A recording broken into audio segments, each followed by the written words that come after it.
Hello, all you beautiful people out there, and welcome to my channel. Hi, Satan's little helper. Hi, Demaria. How you guys doing? So today, I'm biting a bullet, and I'm actually going to present my rebuttal to the what I refer to as 6 dumbest arguments for God. And please do not expect any philosophy from me. Pretty new at that. I'm just going to tell you what I think is wrong with these arguments, which I guess you could say is, in a way, philosophy. But, let's dial down the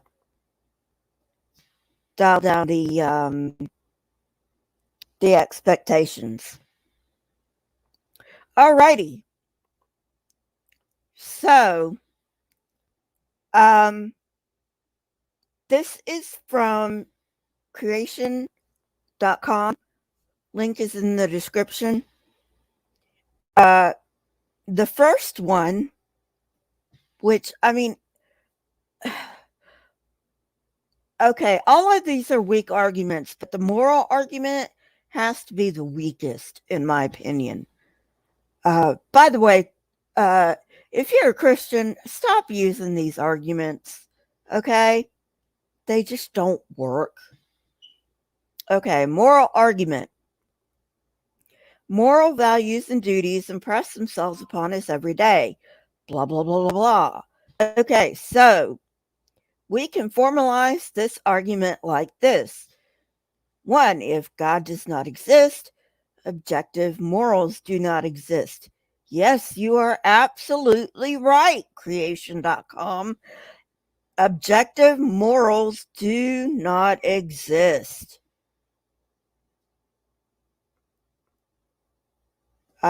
Point 2, or premise 2, objective morals exist. No, they don't.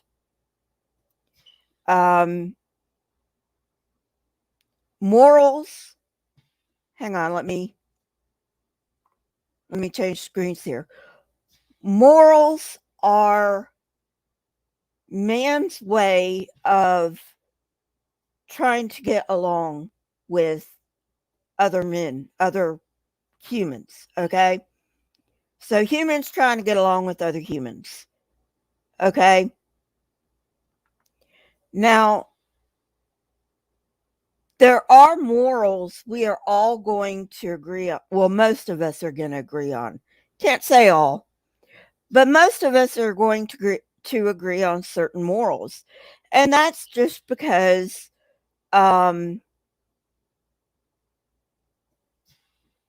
they work well in a social cooperative setting, okay? That doesn't mean they're objective.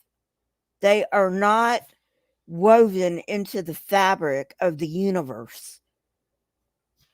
I'm going to switch off my camera because I don't want you to be distracted. Okay, so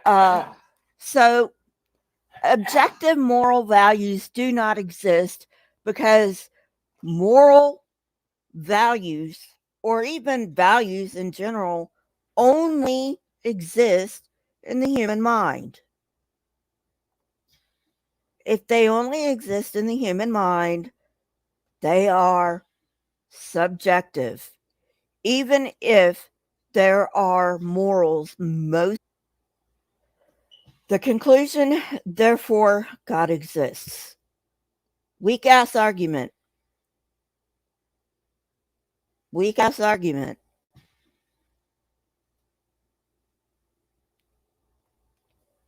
There does not need to be a God for objective morals to exist.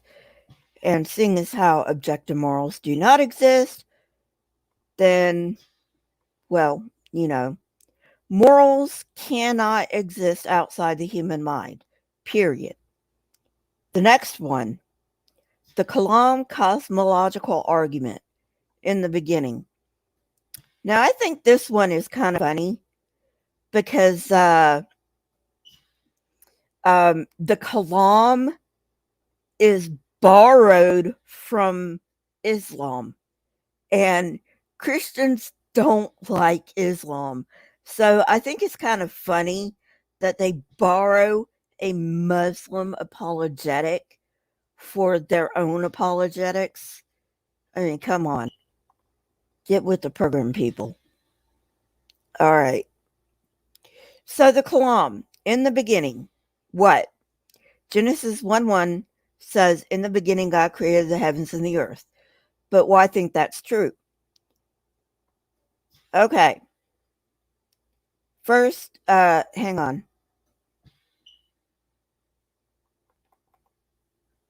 First, nothing comes into being without a cause, a basic principle of science and rationality. Okay. Premise 1, everything that has a beginning has a cause. This premise fails because we don't know that the universe had a beginning. There could have been another universe before our universe that collapsed into the singularity, and then the singularity expanded again. That's called bouncing cosmology, okay? We don't know that the universe had a beginning. There's also another cosmology out there called the bubble universe. We might be a spinoff from another universe. We don't know. So nobody can say that the universe had a beginning because we just don't know. Premise 2, the universe had a beginning. I reject that until there is solid evidence that the universe had a beginning. Okay, so the conclusion there is, therefore, the universe had a cause. And I'm going to get to another major flaw in these arguments later on, but all of these arguments have this major flaw in them. So I'm going to leave that until the end. So anyway, okay, contingency argument.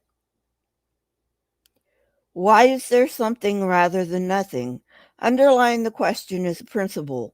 Everything has a reason why it exists. Okay, so the premises of this argument is everything has a reason why it exists, either by the necessity of its own nature or because it was caused by something else. Okay. I'm willing to grant, for sake of argument, that it is a necessity that something should exist of its own nature. I am not willing to grant the premise that it was caused by something else. Premise 2, if the universe has a reason why it exists, it is that God caused it to exist. That is a non sequitur. I don't even know how they get this. Premise 3, the universe exists. Well, that's obvious. Premise 4, Therefore, God caused the universe to exist. There is no reason to conclude that a God caused the universe to exist. Conclusion, therefore, God exists. Now, when you're formulating these arguments, most of the time, all the premises have to pass muster. If they don't pass muster,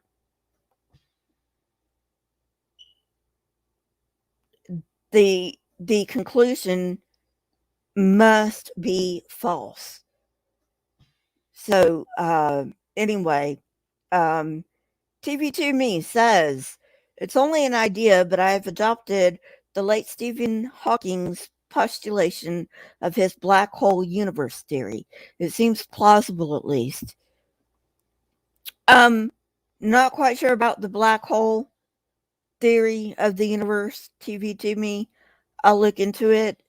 You know, but the basic thing is we just, don't know. That's the basic. And, you can't just throw God in there. Hey, Firebrand. And just because we don't know the answer doesn't mean you can just throw God in there. Doesn't work that way. Before we knew what caused thunder, there were thunder gods, Thor being prominent among them. So, I mean, these premises by themselves fail. So the conclusion is going to fail. I don't know what these people have a hard time understanding about that. All right. Design argument, usefulness of math in science. Why is mathematics such a useful tool in science? It's as if nature has written in the language of math. It seems like a massive fluke, at least apart from God. Okay, so what's this argument? Premise 1. If God does not exist, the applicability of math to the physical world is just a coincidence. No, it's not. The reason math works is because it's woven into the universe. That's just common sense. I mean, if our formulae didn't work, we'd have different formulae. It just doesn't make sense.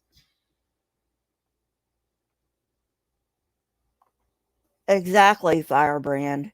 And that makes the whole argument collapse. But let's go on.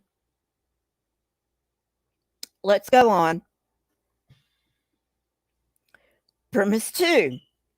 The applicability of math to the physical world is not just a coincidence. Again, what don't these people understand about the fact that we created math and that math is just a way to describe how the universe works? It is not, it is only descriptive. It is not prescriptive. I don't know what the problem is that these people don't understand the difference.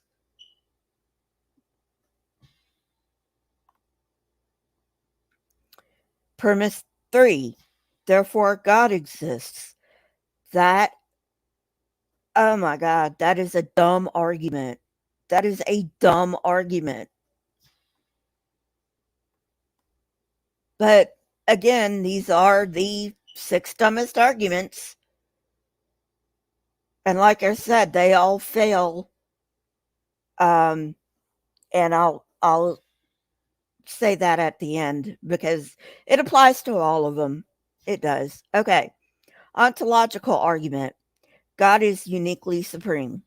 Ever since Anselm of Canterbury first put forward his version in the 11th century, ontological arguments have been the source of much discussion and debate. Blah, blah, blah. Okay, what's this argument? Premise 1. That than which nothing equal to or greater can be deceived, that is, God, possibly exists. Let me get through this argument and then I'll tell you why it fails. Okay, premise 2. Suppose that God can fail to exist. He puts this as a supposition. I don't know why. As far as I know, logical arguments really can't have suppositions. They can only have premise. I don't know. I don't know whether this is even allowable under logical arguments. But anyway, moving on. Premise 3. A being that cannot fail to exist is greater than a being that can fail to exist.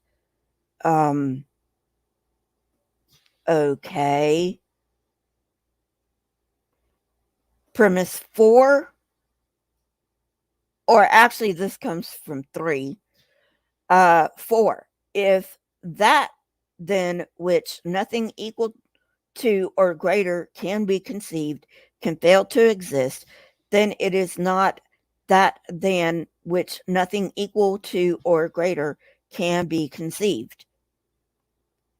And that piggybacks off of premise 3. Premise 5, but this is a contradiction.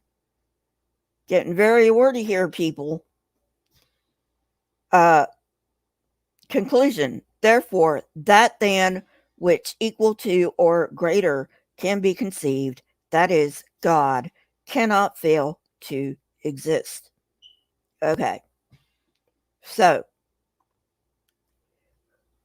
like I said, this one is very wordy. Okay.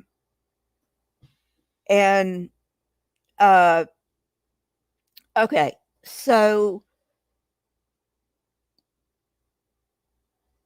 this puts you in an infinite regression. Okay. Because what this is saying is the universe is too complicated to have come into existence from any other way but God, basically, is what it's saying. That's the whole argument. Okay. Hey, Lisa. That's the whole argument. I don't know why they had to word it in such a way, but anyway. Well,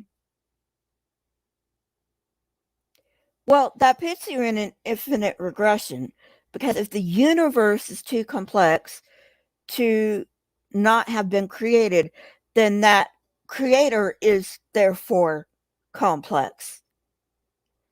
More complex than the universe, according to this argument.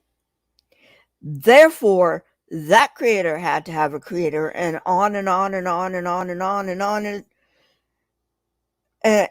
and going on back through, wherever. I mean, ad infinitum. I mean, this makes no sense. This is an infinite regression,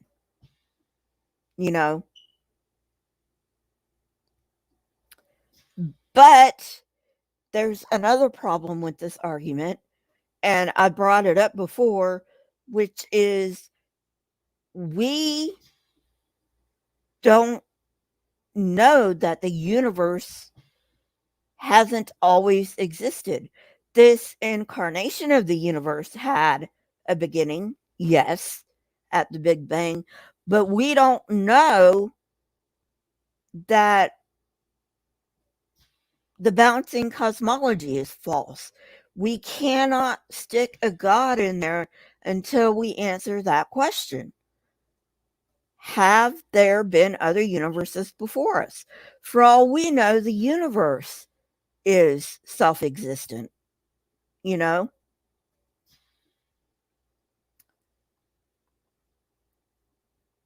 Oh, hang on.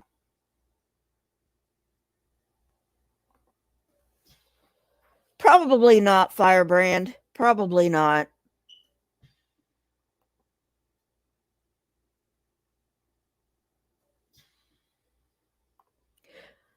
All right. So moving on. Argument for miracles. Oh God. Do I really have to go through this one? I guess I do, because it's on the page.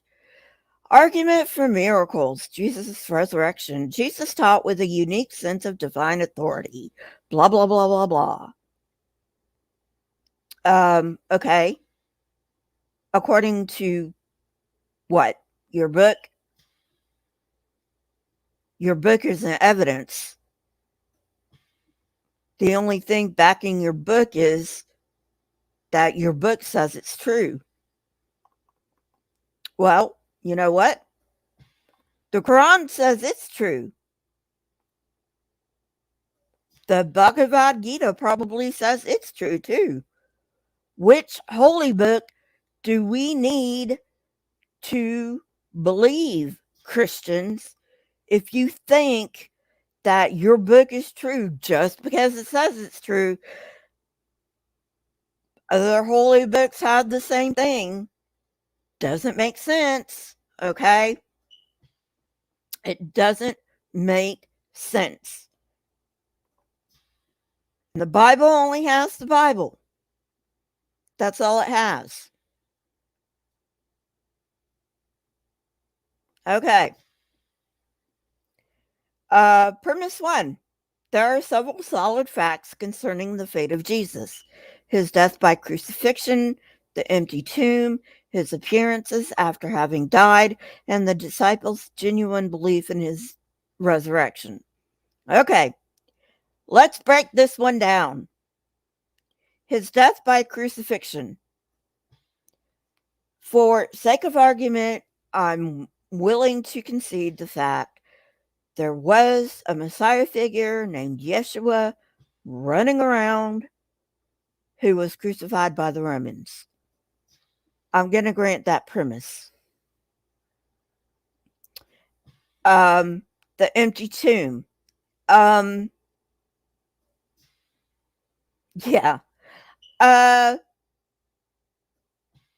You do know most crucifixion victims were thrown into a mass grave.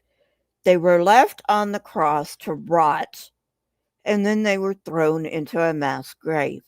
The Romans did not allow crucifixion victims an honorable burial. That was part of their punishment. So for you to say that the empty tomb is a solid fact, you have to first prove that Jesus' body laid in that exact tomb, and you cannot. Of course, there's going to be an empty tomb because Jesus' body was never in a tomb. I don't know why Christians won't accept this basic fact from history. His appearances after having died. There's something called post-bereavement hallucinations, people. A lot of people have seen loved ones after they die. This is nothing new. This isn't really this really isn't a mental illness either. It's just something that happens. People who have a lot of grief are going to hallucinate their loved ones coming back and visiting them. It's a proven fact, people. Okay? It doesn't prove that Jesus resurrected. And the last one in this premise, the disciples' genuine belief in his resurrection. That might be a fact, but that doesn't prove anything. Okay.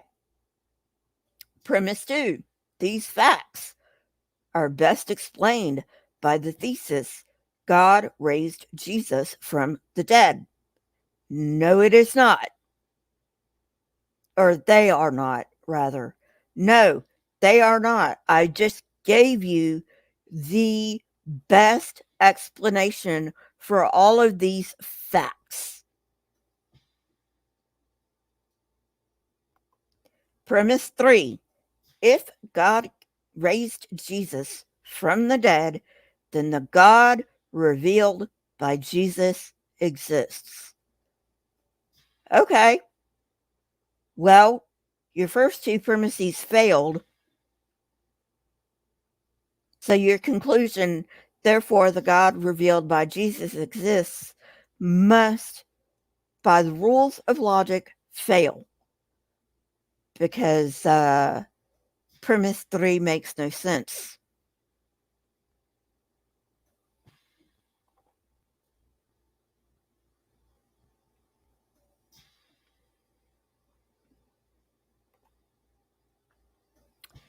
Those are your best arguments for God.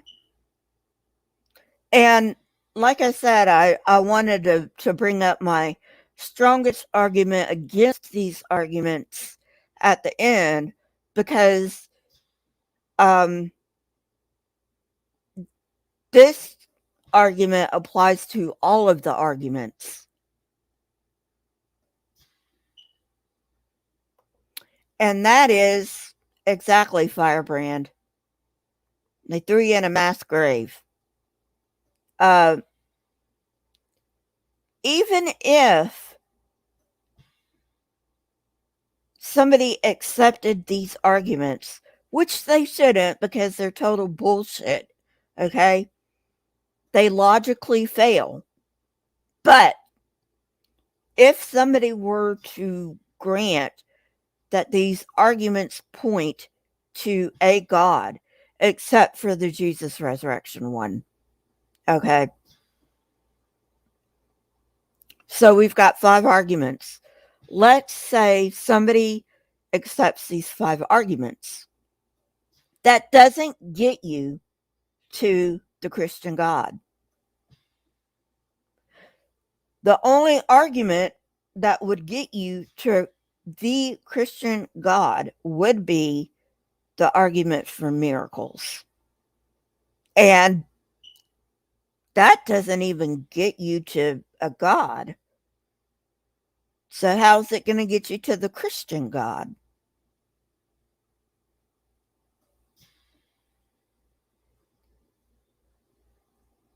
Christians, stop using these arguments. They are dumb. They're dumb.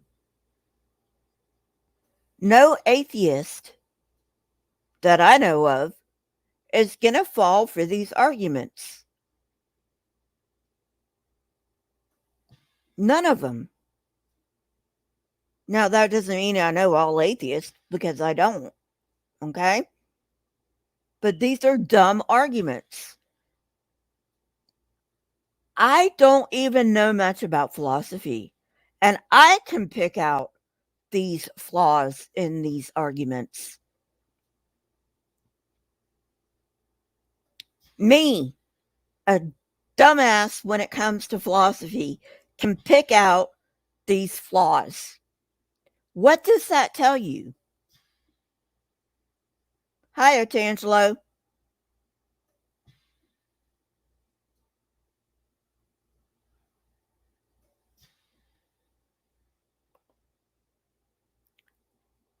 I don't need an argument for atheism, Otangelo. You have failed to prove that a God exists. All atheism is the default position. You have not proven your premise that God exists. Therefore, I take the position that I don't know a God exists. And therefore, I reserve judgment on the matter. You have the positive claim. The burden of proof is on you. I'm not claiming anything.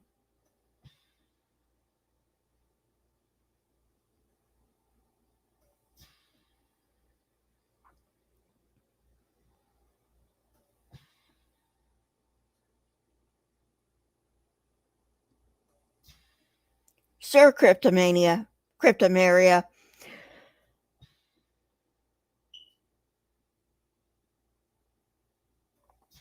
So glad to hear you admit that, Otangelo. So glad to hear you admit that.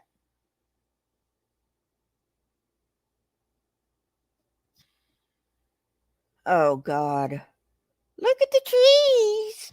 Look at the trees. Look at the trees.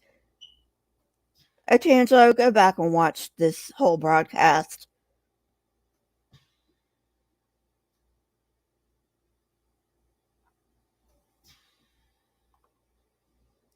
Of course you don't, Otangelo, because you've made up your mind. You've made up your mind to be credulous. Somebody tells me a God exists, so I'm going to believe a God exists. What sense does that make? Where's your brain, Otangelo? Where's your brain? Oh, I'm just going to accept God exists because somebody told me. Really? No, Otangelo, trees are not a good argument. Seriously? Yeah.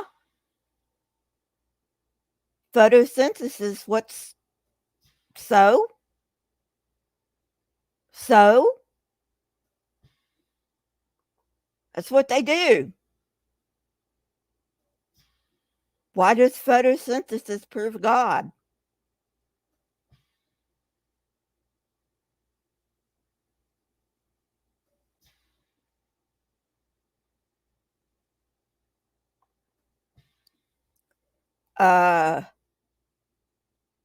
We haven't found anything other than the natural world.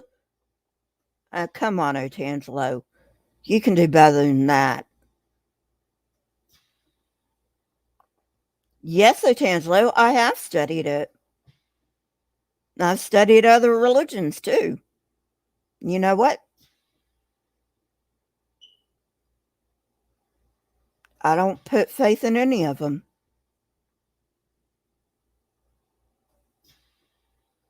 Obviously, Otangelo, you haven't.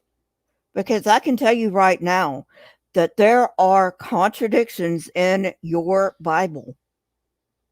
Whether or not you want to believe that or not, it's true.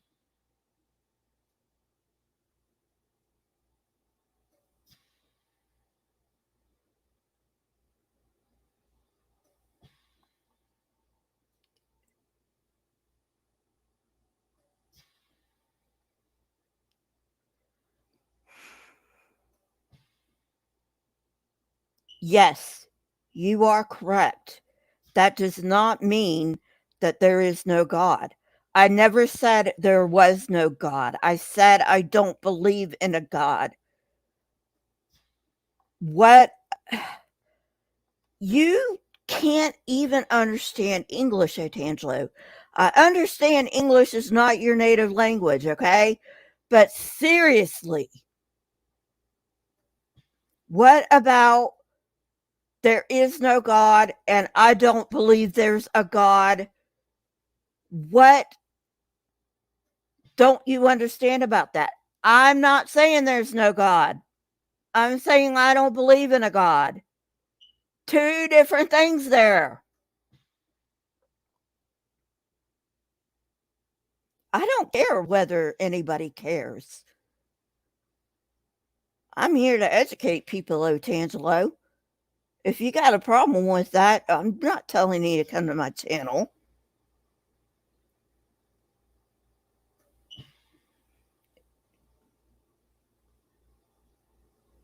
I'm not telling you to come to my channel. Why do you insist on coming to people's channels who are atheists? That's pretty much all you do. It's not ignorance, Otangelo. It's withholding a judgment until I find evidence.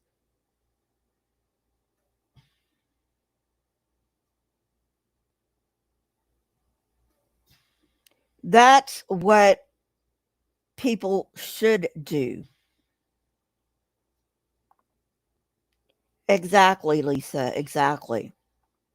So, Otangelo, why don't you go through this video, this live stream, when we get off? And like I said, I am a dumbass when it comes to philosophy. If I can pick out the flaws in these arguments, what does that say about these arguments?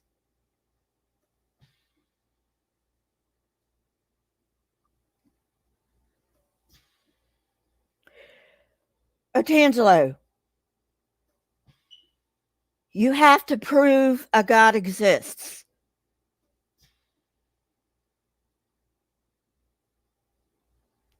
You have to prove a God exists.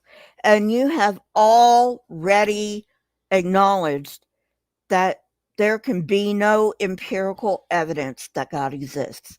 Therefore, I do not believe in God, which is different than me saying there is no God. No, Otangelo. No, I do not need to prove that the natural world is all there is, because that's all we've ever been able to observe.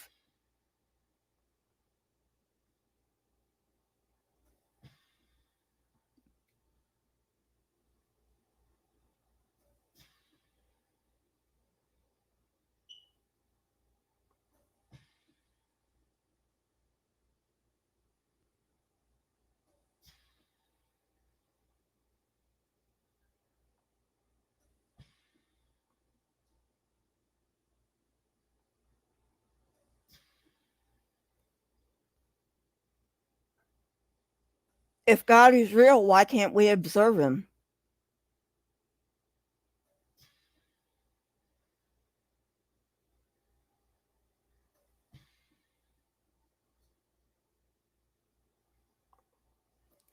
Otangelo, how do you know the universe hasn't always been here? Nobody knows that the universe has not always existed. Our incarnation of the universe started 13.8 billion years ago. That is correct. But that does not mean that before the singularity that started our incarnation of the universe, that there was not a universe before that. This is not hard.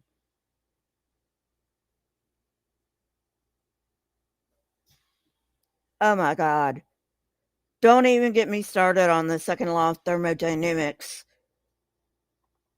Don't even get me started on the second law of thermodynamics.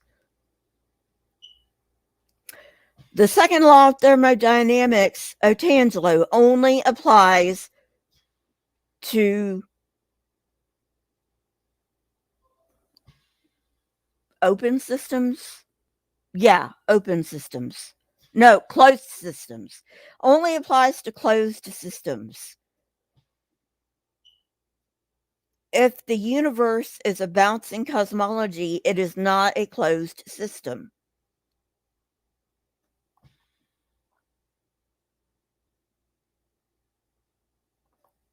Thank you, Firebrand. I had a brain fart there.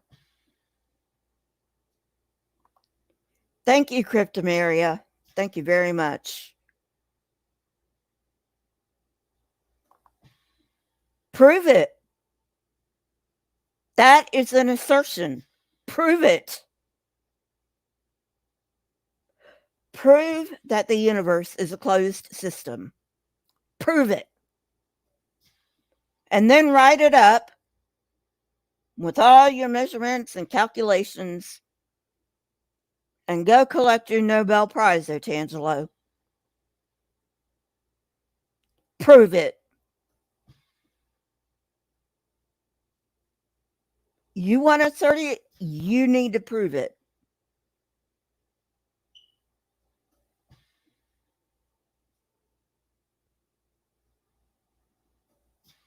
Prove it.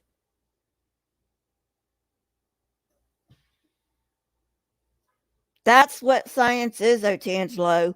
If you can't prove it, don't say it.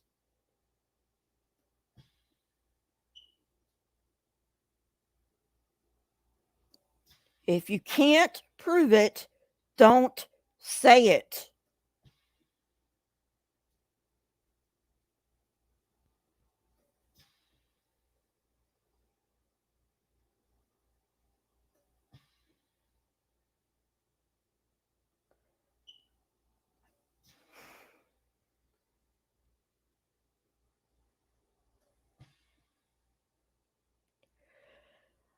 Oh my God.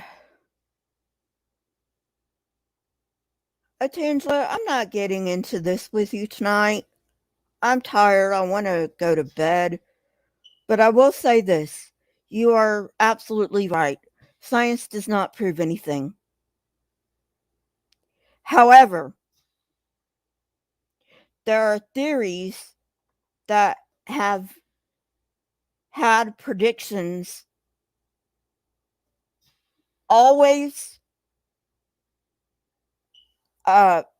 fulfilled, that they are pretty much proven, 99.9% proven.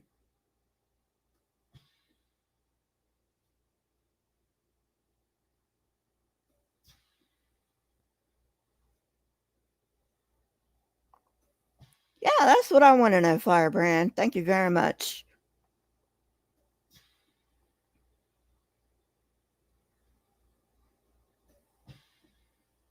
So why?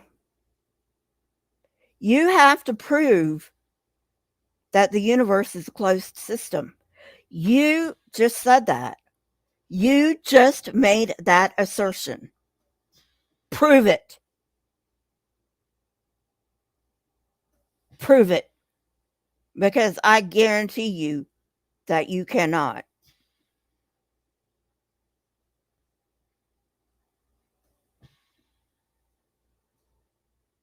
Yeah, TV to me. So anyway, yeah. By the way, Otangelo's never going to prove it because number one, he can't, and number two, he doesn't want to. He just wants to believe what feels good without caring about what the truth actually is.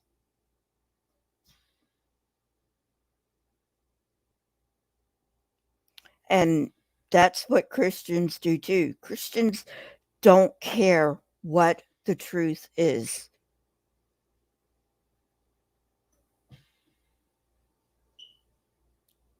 The progressive ones might, but Otangelo is a fundamentalist, and he does not care what the truth is. He just wants to hold on to his fluffy fairy tale.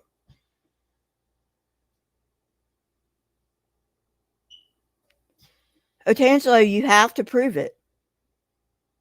You have to prove it.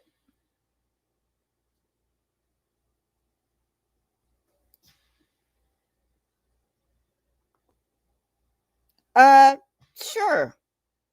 Hang on.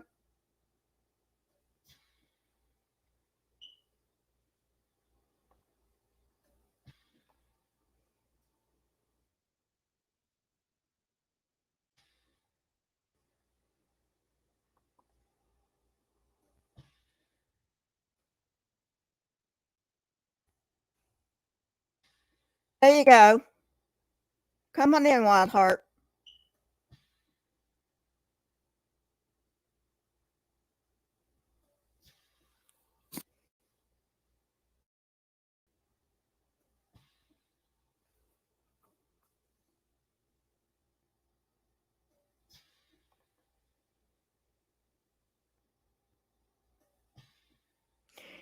Anyway, hey, Snuffy. Let me get Wild Heart in here. How you doing, Wild Heart? Cheers, good to see you. Thanks for letting me in. Oh, I want to make this disclaimer. I'm a little bit drunk, so if I make no sense, and I apologize for that. Wild Heart. I got a question for you. Are you never not drunk? Are you ever not drunk? No. I start drinking when I wake up, and I stop drinking when I go to sleep. I'm never not drunk. Hey, deconverted. Yeah, look at the trees. Look at the trees. Yeah, I know that's the argument Tangelo wanted to use. Look at the trees. Look at the trees. Look at the trees. Look around you. Look at the trees. Oh. I just, I was looking for a video to do, and it's got, obviously it's like. Oh, I'm sorry. Yeah. Obviously, that argument was too dumb even for that site. It's creation.com, by the way. It's in the description. The sixth dumbest argument. The link is in the description. I don't know. It depends what you mean on dumb. Like many, the most amount of fallacies, or just. Well, I mean, the premises don't even make sense. Oh, so, of course not. I mean, obviously, if your premises fail, what's that, Wild Heart? That is Deconverted Man's book. Everyone should go to Amazon and buy it. Yeah. Okay. Yeah, thank you.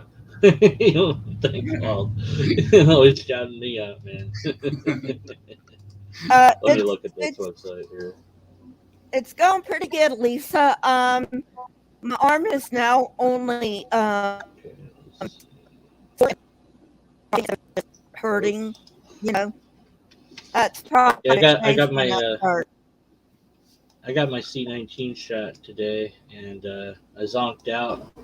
Just completely went to bed. I was like, goodbye. I'm asleep now, and my shoulder feels like somebody punched it really hard, but nothing else so far. So yeah, people make a big deal. It was like, oh no, I'm not gonna do it. Just do it. Yeah. Yes, Snuffy, he is. Let's see. We've got the moral argument. Yeah, whatever. Same old. Mm-hmm. Okay, so premise 1 is unsupported assertion, therefore it's not valid. Premise 2 is also not been shown to be true, therefore it's invalid. And then the conclusion doesn't follow, and also you didn't put P1, P2, and C for conclusion, and I hate you guys for doing that. Let's see. So the Kalam. Oh, good. I made a whole video about the Kalam. It's got 20 some odd fallacies in it, at least. And then they also put suppositions in there. I'm like, what? Why are you putting suppositions in a logical argument, you twit? Because they don't know how syllogisms work. So, Kalam, okay, we don't know about everything. That's first and foremost. We can only talk about things we know about. So we couldn't say anything. We could say things that we've observed at best. And then what do you mean by cause? And you have to define what you mean by cause, which means your argument's getting extended by sheer force of the word choice. You need to select better words so that you have a more concise argument. So you could say at best, you could say everything that we've observed comes from some other thing that we have observed. Great. Okay. Then you say the universe had a beginning, which isn't really. Well, okay. So now this is completely wrong on the formatting because they're doing A, B, B, therefore. So it's I would disagree that the universe had a beginning. Yeah. Well, this is I mean, we don't know the universe had a beginning. You know, Tangelo saying the universe is a closed system. Right, but this fails on a formal level because it does. they've written this incorrectly. Most of it fails on formal level. Well, yeah, but I mean, with you. Well, the modus ponens here is not correct because this is what's that formal fallacy? Affirming the consequent is what it's doing. Yeah. So then the conclusion doesn't follow for those reasons, and then of course also there's so many problems. It's the parts and the whole fallacy. There's so many more that I've already done in the column. Okay, contingency. Why is there something rather than nothing? Well, maybe because nothing is impossible. There you go. Right. Everything has a reason why it exists. Well, kind of, but some of it. It's actually everything that begins to exist. Originally, it was everything that exists out of cause. Then someone pointed out that God didn't begin to exist. Yeah, but it doesn't. It really doesn't matter how you phrase it. It's just broken because we don't know about everything. We can only speak of things that we've observed. Yeah. So you can say all men are mortal because we've observed all men. Broadly speaking. Right. So contingency argument. Let's see. Snuffy brings up a good point. The energy is made of matter energy, and matter energy cannot be created nor destroyed. There you go. No need for God if energy can't be created or destroyed. No need for God. Everything has a reason why it exists. So they're restating the kalam in their contingency argument, I guess. And then they've made several errors with premise one, just of formatting alone, either by this or by this or by that. So you have a trilemma. Wow, that's great. How are you going to resolve a trilemma with a syllogism? Good luck with that, idiots. Okay, so then now it's a hypothetical trilemma. Okay, so you've broken you've broken the syllogism now.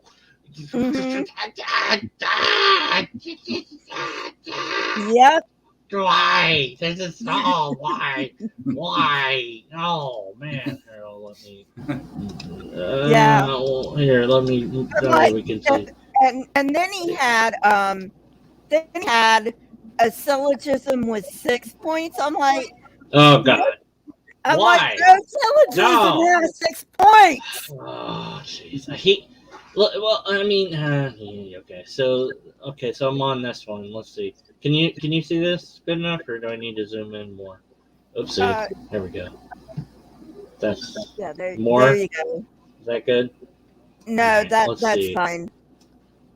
Everything has a reason why it exists. Well, not. I mean, no, kind of. Like. What does this even mean? What does that mean? What do you mean by this? That doesn't. No, because there's a rock. Like, well, why is that rock? Because it's there.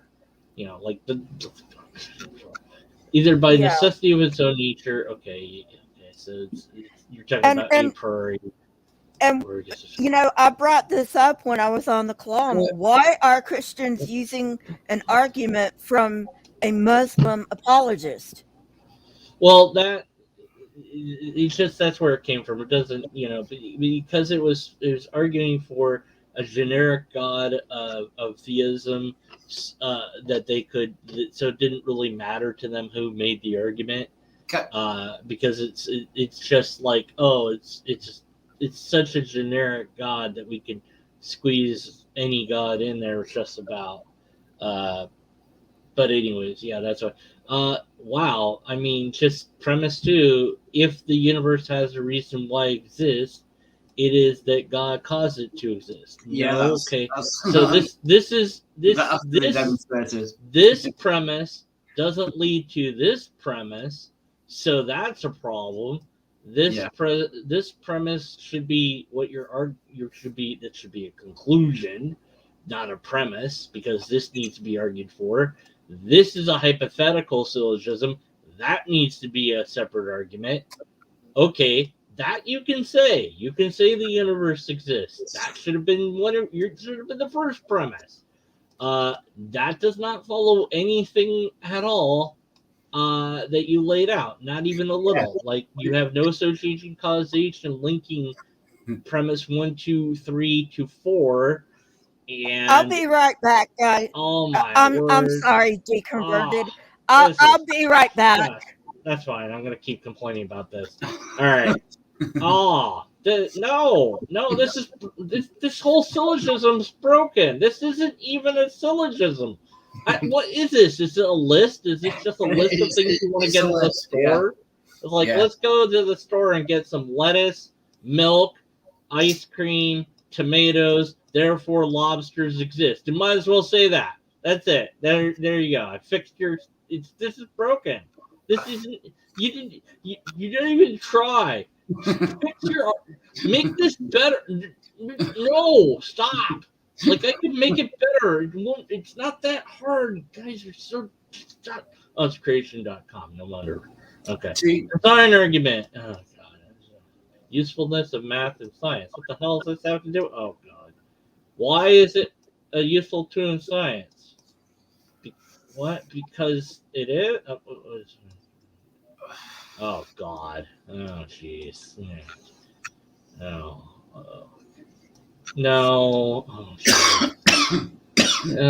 it's hard to imagine it. Therefore, good. Appeal to personal ignorance. Oh, that's lovely. Math is part of science. Like, I mean, I don't know. Yeah. Any of these ideas have no physical. Yeah, you're looking at creation.com. That's right. None of these ideas have. Well, no. Okay, this is wrong. Okay, the ideas have no physical existence. No. They do have physical existence because they're in a brain, and that's a physical thing. Yeah. So, no, the idea constructs of our mind are physical based in our brain. Without our brain, they wouldn't be. That you could say, but you can't get it right. Just break it, whatever. Okay, could it be cause the physical world? What the fuck? Why would you even ask that? What's wrong with you people? Why? Why would you ask this? This is not. That doesn't make any. Yeah. No. Okay. So let O'Tantalus in the back room. O'Tantalus in the back room. O'Tantalus, I'm gonna go now. All right, bye. No, I want to speak to Sandra. Please let me in. I don't. I'll leave. Okay, deconverted. Have a good day. All right. Oh, I'm just talking about how bad these arguments are. We're not done. I know. Wait, is there more? Is there more? Oh no, there is. Okay. Okay, oh jeez. Hang out in back and let deconverted finish, and then I'll let you in. Oh, if God does not exist, so go ahead, deconverted. I won't let him in while you're in the room. It's just a coincidence. No, that's not how things work. No, jeez. And they did it again. They broke the thing, modus ponens. This is not you broke. This is a horrible fallacy.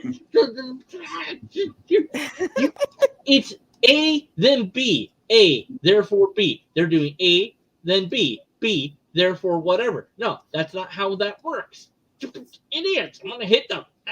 Okay, is there any more? Oh, ontological argument. Are they even going to get this one right? Come on. Probably not. Oh, my goodness.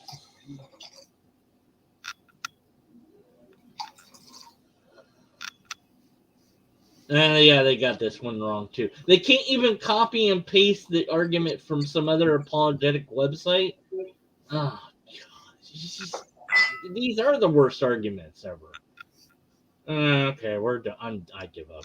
That's it. I'm done. I'm done. I can't. I'm done. Good. I told you they were the dumbest arguments. Good job. You did it. You broke deconverted, man. Hope you're happy. I'm broken now. I'm leaving. I'm so sorry, Jim. I know. I'm so sorry that I broke you. My game that made at least this game makes sense that I'm playing. All right, bring in the orangutan guy.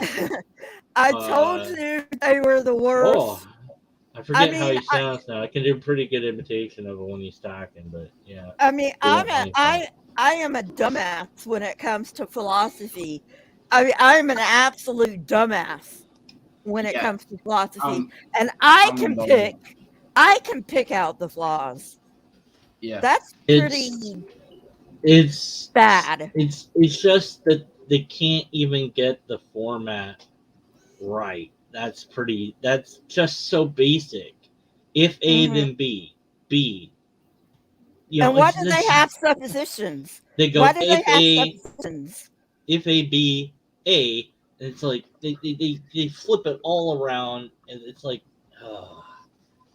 well, I guess they don't care. I mean, just laziness prevails, I suppose.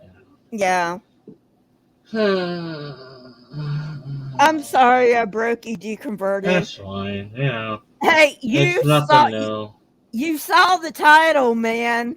You saw the title. They are pretty stupid, but and they're more broken than the typical. Like they could just copy and paste it from a different apologetic website. At least they'd get the form right. It'd still be invalid, but at least it wouldn't be this broken. It's just like, let's rephrase what they wrote. Okay, did you have anybody that understood? No, you didn't. You didn't have anyone. You didn't have anyone look at it and be like, hey, look, they could hire me. I wouldn't agree to their stupid thing, but I could tell them at least it was wrong. Oh, well. Well, this comes from Creation Ministries, and I can't remember who. They don't know what they're doing anymore. Yeah, I can't remember who runs Creations Ministries. I thought maybe it was Ray Comfort, but then I remembered, no, he runs Living Waters. You could handle him. Come on. Yeah, I could. I last time I just imitated his voice, and he ran away after that. So. Oh, how do you explain things without God? Or I don't remember how he sounds now. So I don't remember if he's dead to me or not either. I don't remember anything. I don't know. Whatever.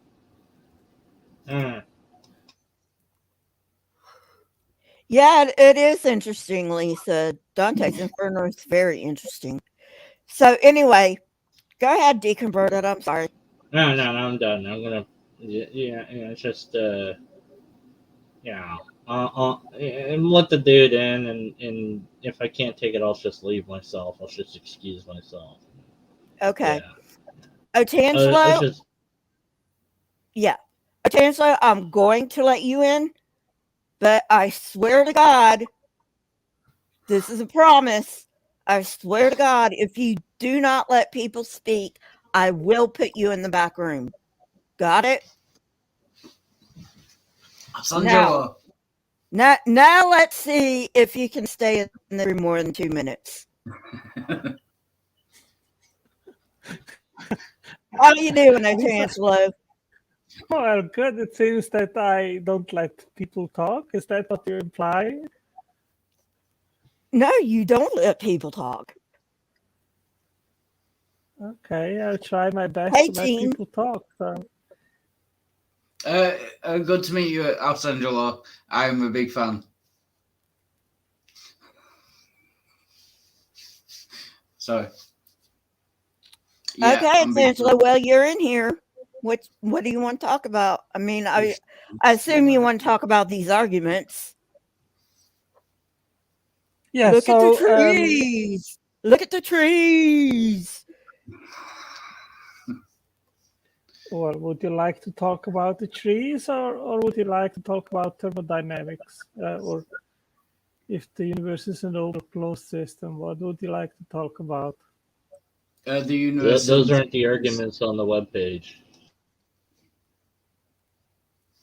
That's what we're all discussing. We're talking about these particular arguments on this particular webpage. Are you willing to join that discussion, yes or no? Well, okay. I think there are bad arguments on both sides. Bad arguments from theists and bad arguments from atheists. So, yeah, I have no problem to admit. I have no problem to admit that many theists make bad arguments. So what's the point?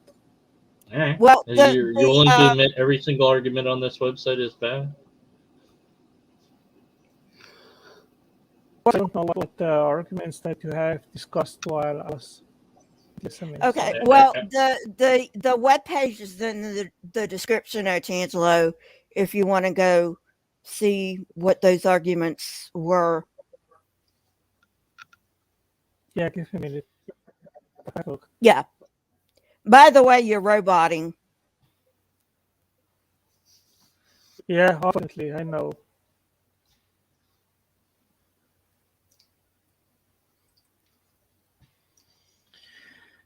Okay, let me check here. Can I pick one of the 6, which I think is the best one? Sure, go for it. Yeah.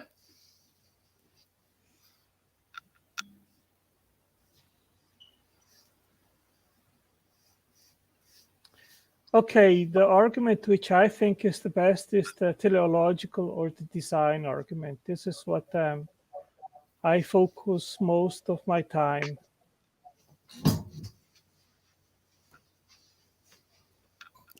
Okay. Well, have you read it? Because it's not quite the design argument you use, Otangelo. That argument is talking about math. It's not talking about like the design of our bodies or the world or whatever. Yes, I have just read the syllogism, and I think it is a very sound and a very good argument, actually. I can read it here. If God does not exist, the applicability of math to the physical world is just a coincidence.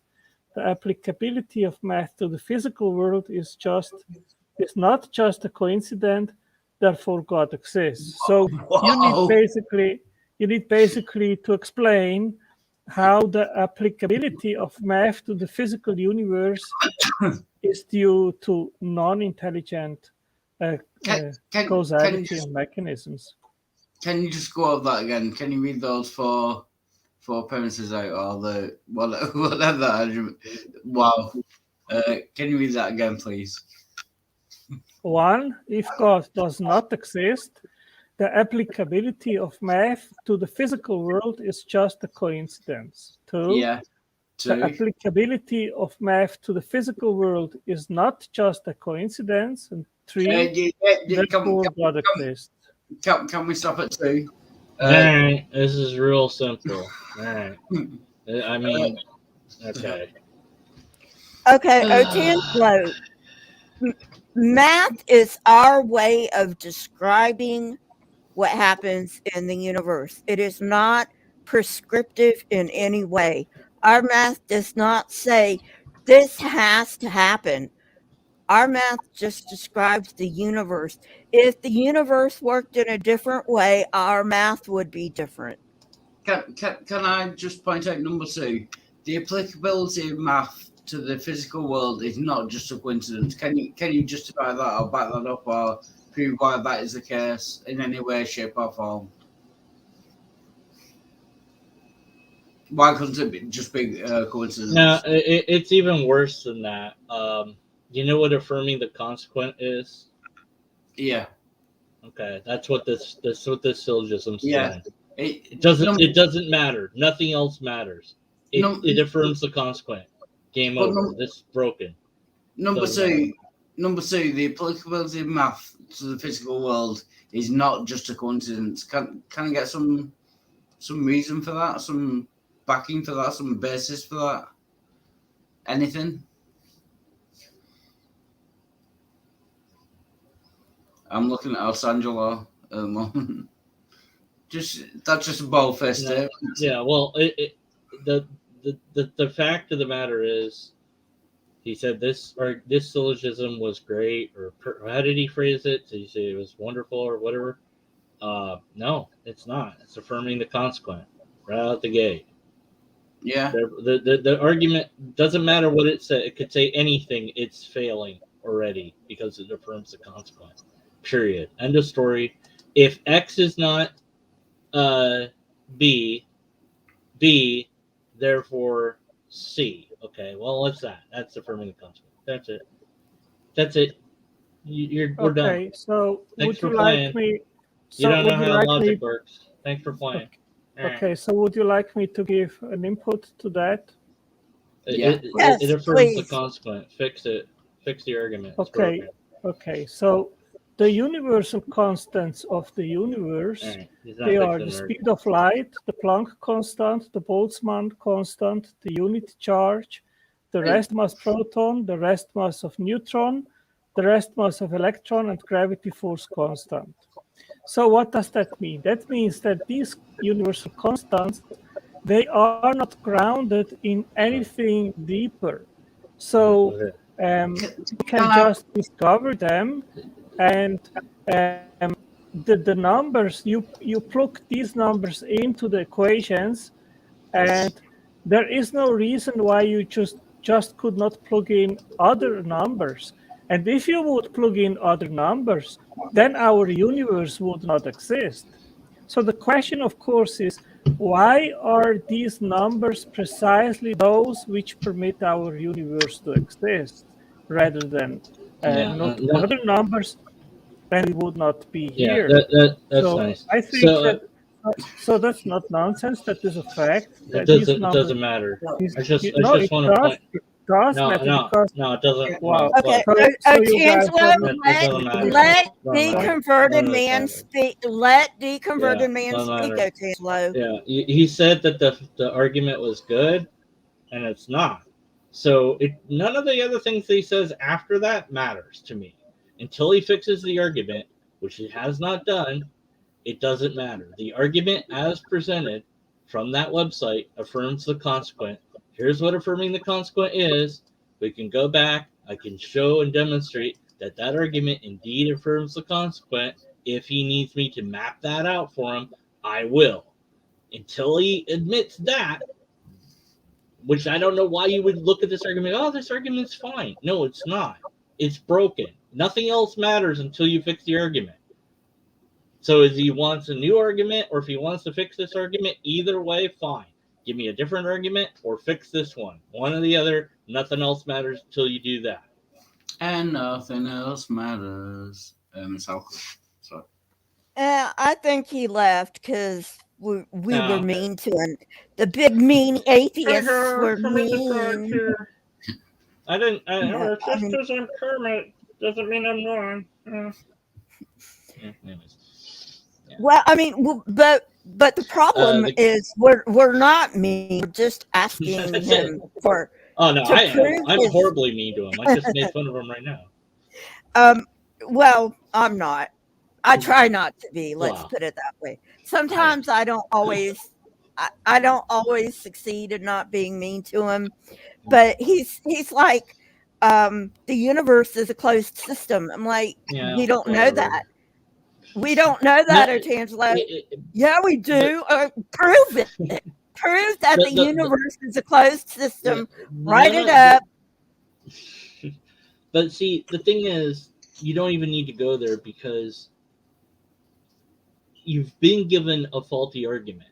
The fact that the person cannot or will not fix that argument, it doesn't matter. Even if the conclusion is true, which it could be, it doesn't matter because they need to fix the argument. The fact that he can't see or agree that the argument that he said, oh, this is a good argument, and then admit, oh no, it affirms the consequent. That's it. He's like, he wants to talk about, these, whatever the bleep he was talking about. I have no idea. This is a fixed thing and this is a fixed thing, or whatever the hell he was talking about. It was like nothing to do with this argument. Nothing to do with the argument that it was presenting. The applicability of math to the physical world is a coincidence. That's nice. Okay.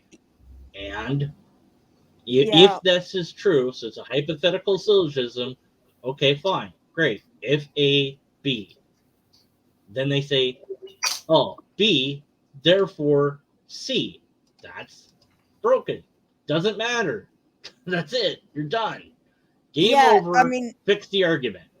If any of, I said at the beginning of the stream, if any of the premises are not true, the conclusion cannot be true. Well, it's not even that in this case. It's that it doesn't matter if the premises were true because it committed this formal fallacy. You could have it. It's Socrates is a man, therefore Socrates is mortal. Yeah, that's what it is. It's completely backwards from what it should be. That's the problem. And if you can't identify the base, which is, I don't know if you'd consider that basic, but then that means you're looking at an argument and you're going, well, it looks fine to me. And so it's like you can understand the rules of chess, but if you don't understand the strategy, you're going to lose against the Grand Master. Yeah, that's what's happening here. Is they don't, this is my thing with logic is why I want people to learn it. It's I don't know. It's not that hard. I don't think. I mean, I don't know. But anyways, whatever. Yeah. Well, like I've been saying all throughout the stream, I'm a dumbass when it comes. Sorry, can I just say good night to Krishna. Good night, Krishna. Yeah, thank you for dropping by, Krishna. TV2 me person making some interesting points in the side chat of the totally different argument. Jason, do you want to come in? Exactly. Thank you, Jason. Yes. That's exactly what I was saying. The damn thing is fucking broken. That guy as well. Hello, Jason. He's just not guy. You can come in if you want to, Jason. I don't mind. Hurts my brain. Come on in. Only if you want to. I'm not making you. If you want to make him false. Send me threatening his children. Sorry, I'm joking. So, Lisa, are you moving on from this particular website? Or is that the focus of the stream? Because I don't want to tangent off. That's the focus of the stream. Okay. Because there was some comments in the side chat that might be worth addressing otherwise. But okay. Well, I was thinking Jason might want to come in. But I just want to know where Otangelo gets, and probably not Otangelo, probably all Christians, how do they get to the point of saying the universe is a closed system? We don't know that. Yeah, that's a baseless assertion. Yeah. So, I mean, if Otangelo wants to assert that, go write a scientific paper, include all the math, and go pick up your Nobel Prize. Yeah. I mean, come on. Jason, I'll drop the link again.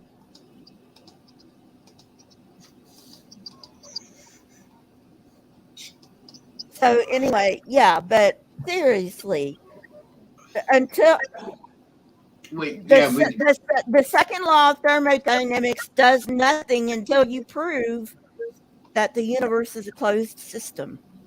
Yeah, which is currently impossible. I would suggest. Right. Yeah. Right. So that's a useless assertion. Hey, Jason.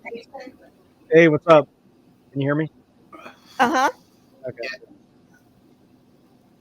Yeah, it was if P then Q, therefore P then Q. That's what, okay. Am I right? It's affirming the consequence. Yeah, it was. Yeah. He did.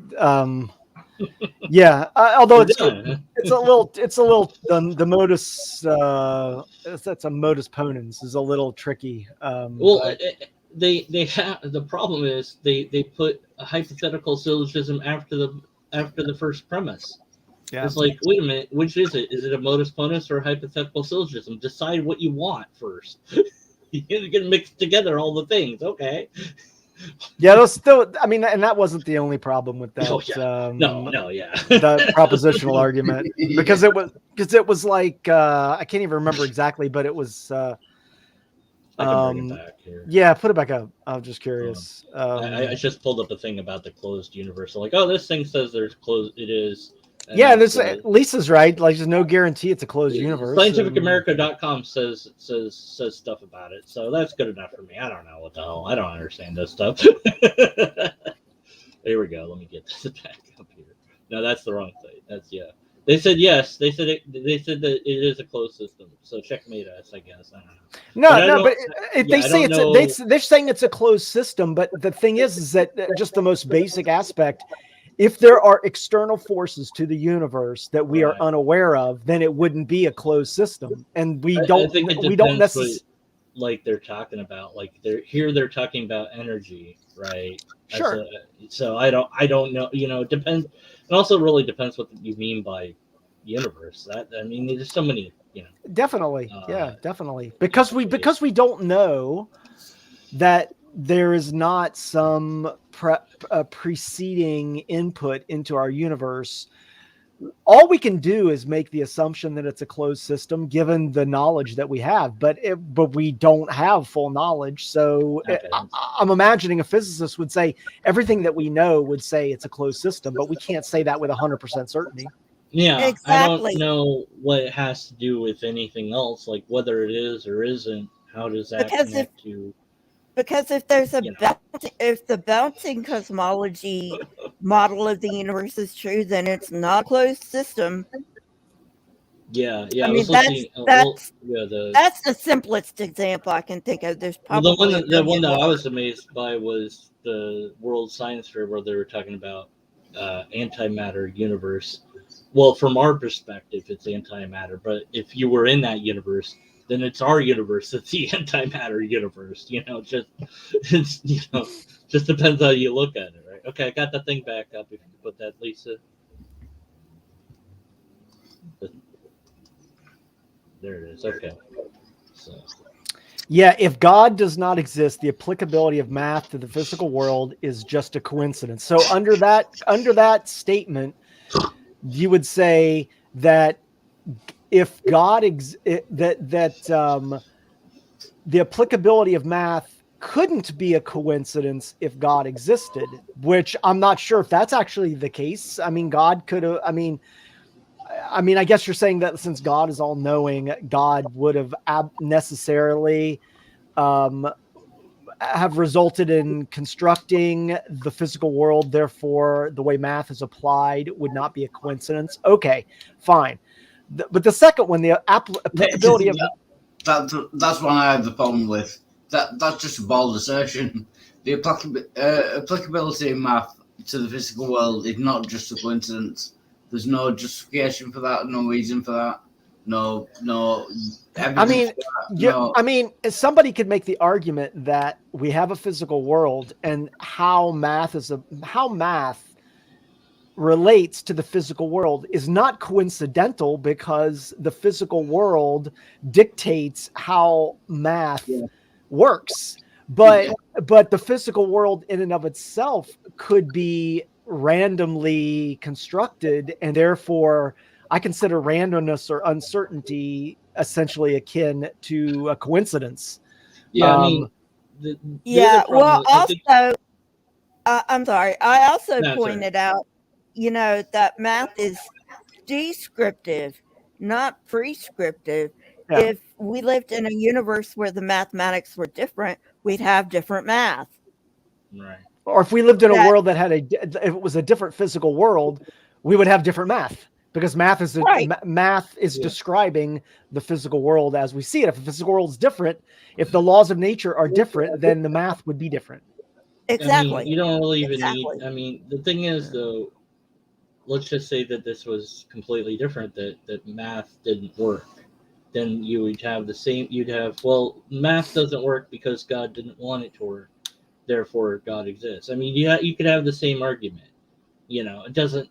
That's where the association causation is not linked there. There's nothing to link these things together, because you could say, well, if math didn't function all the time or in every single case, and let's say near zero, it starts to get some pretty weird stuff that's happening in near zero. I think math still works, but things start to change as you get near zero, right? But that's physics, way beyond my thing, right? But if it was completely different than that, okay, on Tuesday it's 1 + 1 is 5, but on Wednesday 1 + 1 is 2, and it's just like they just say, oh, that's because God made it that way. It doesn't, that's it. That's the best they've got. It's just, it always is. I think the advantage that a skeptic has is whatever the answer actually is, we could arrive at that. Like, we could find, if there is a thing that we would say is God, we would find it eventually. But then that would disprove their version of God. That assumes that God fits within the natural world, which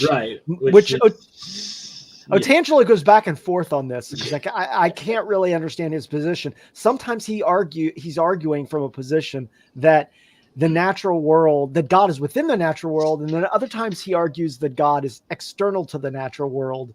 So I don't know which one it is. Yeah, I don't know either, but that would just make it not exist as far as I can tell. I mean, the things that we can know about, that's natural.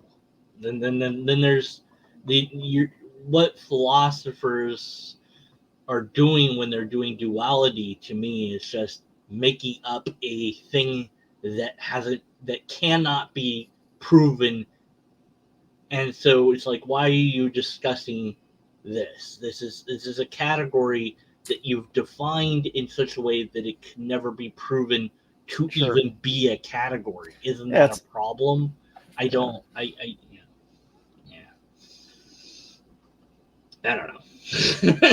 What was the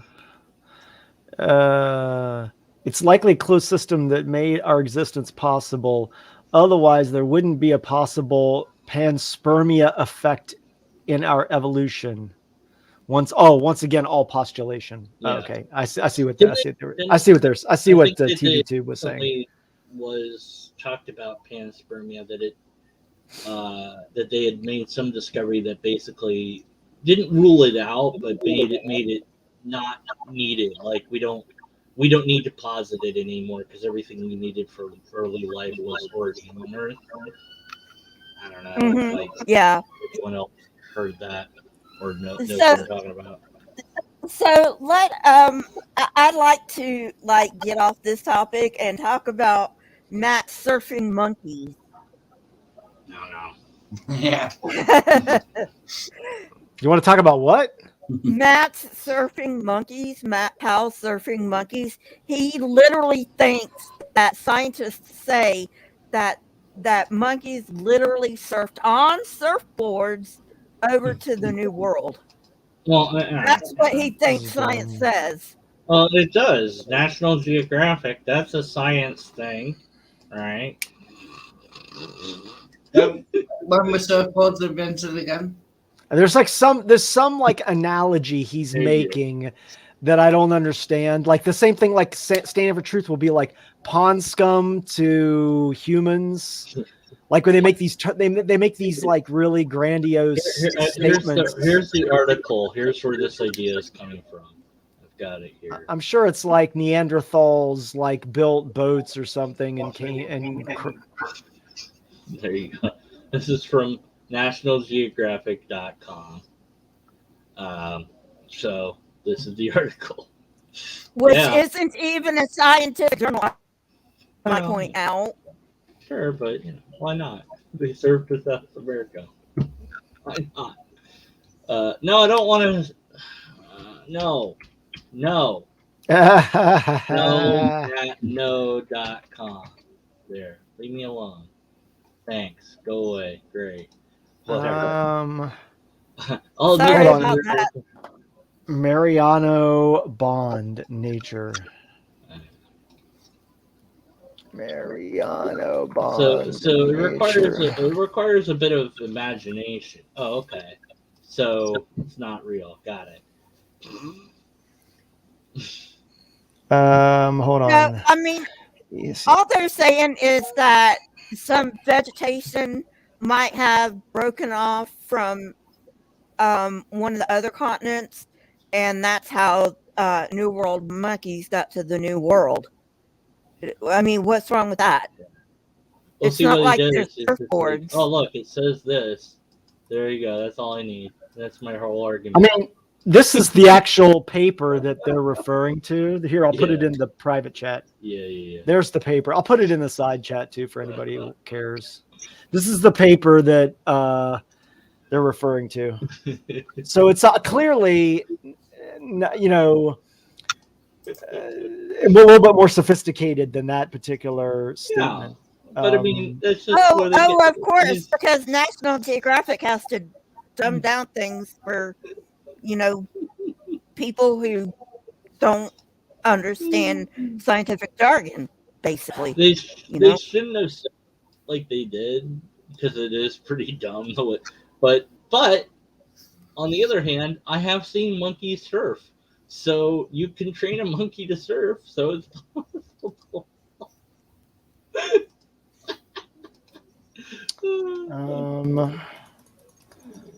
So, but what's that supposed to disprove or prove or whatever? Like, what's their problem with this? Like, why is this an issue for them? Like, it disproves evolution. Whatever it is. I have to read this. It's fairly complicated. Yeah. I can't. Okay. It takes time to tell the truth. Yeah. It's easy to lie.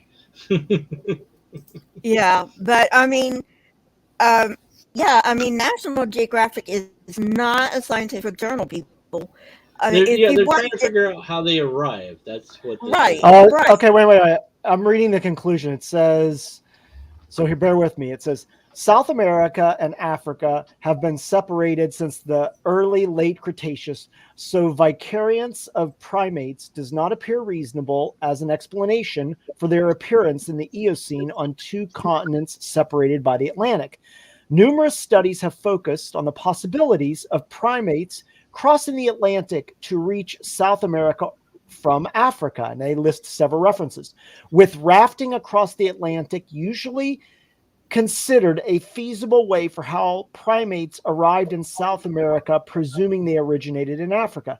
It has been proposed that perhaps more than one rafting event carried more than one primate taxon successfully across the Atlantic in the Paleogene, suggesting a possible early African diversification before Africa in South America. So they go on and on about this, but there are some citations on that topic, and it's just it's a proposed hypothesis. So I don't think it's unreasonable to think about that, but it's just ridiculous that somebody's like, they're talking about monkey surfing. It's a little bit more complicated than that. Yeah, because I think, I think Matt Powell is thinking about a plastic surfboard, I mean, like, no, that's not. But monkeys can learn how to surf. I'm just saying. Well, I'm not disputing that, Deconverted. I'm not disputing that. It's just so silly though. Like, what does he think that it like? How what does it matter? Like, he goes, "Oh, this is silly, therefore it's all silly," or what? Like, well, I mean, they believe in magic, so they've got to make everything else seem silly too. I mean, you could say you could propose two hypotheses, like what's their hypothesis and what's this hypothesis. And actually, it's not like just one hypothesis. This is just one idea. There could be other ideas on how that might happen. The question would be, which one is more reasonable? Is it more reasonable that some unfalsifiable God created humans and monkeys separately, or that this hypothesis may be true, which is supported by all of the evolutionary theories? So there's like a complex set of theories that are supporting this, that say we have all this genetic evidence that suggests there's interrelationships between primates, and that humans as a set of primates, that there's interrelated genetic relationships there. That supports and refutes a godlike type of situation. So you could go down the line and be like, your hypothesis, this hypothesis, that invalidates you, that validates us, that invalidates you, that invalidates you, that validates us. You could just go down the line on those topics. So I mean, sorry, yeah, and Matt wants to say that monkey surfing thing, which it isn't really monkey surfing, but whatever, is ridiculous. But they come up with even, I mean, that's at least plausible, right? But what is ridiculous is Answers in Genesis came up with how kangaroos got to Australia, and I swear to God, they say that kangaroos hitched a ride on a volcanic explosion all the way to Australia. Yeah, that's just something that kangaroos can do. Fuck? Why not? God made them temporarily lava-proof. I mean, at least we come up with reasonable stuff. I mean, come on. Kangaroos hitched a ride on volcanic explosions? Sure. What's that about? You can't prove that didn't happen. We won't know until we throw kangaroos into a volcano to see if they can or can't survive it as it explodes. I mean, if you throw enough kangaroos into an exploding volcano, a few of them are going to survive. Maybe not many, but at least a couple. All you need is two. Oh, TB2 right, me. That's one hell of a boom. Round them up, man. Round up the kangaroos. We're gonna throw them in the volcano here. Here's the link to the paper. This is a ResearchGate link. See if I can find the actual DOI link. This is the link to the paper that was cited in the Nature paper around floating. It's called Floating Islands, a mode of long distance dispersal for small and medium sized terrestrial vertebrates. It's like a 20-year-old paper. So it'd be interesting if there's supporting literature on that. Yeah. On that. Well, that doesn't surprise me. Although, 20 years old is a bit newer than I would expect from a creationist. So, I mean, at least there's that.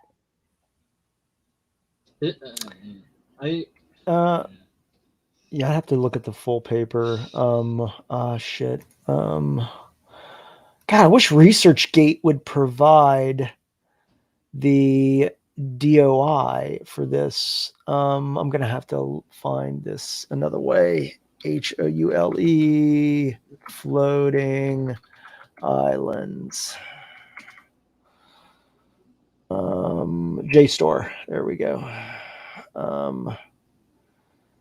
Okay, and here's this JSTOR URL.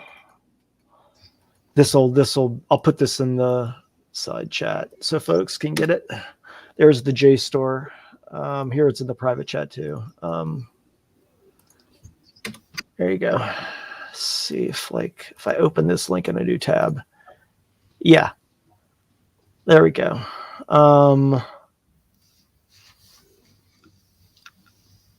So yeah, you might be able to get the full PDF on that. Good. I'm a rock. I'm an island, and a rock sheds no tears. Bojo's, by the way, Saturday. Anyone knows Bojo? He's having a karaoke with all Elton John songs on Saturday. Because Saturday night it's all right for fighting. So, just want to point that out. Carry on.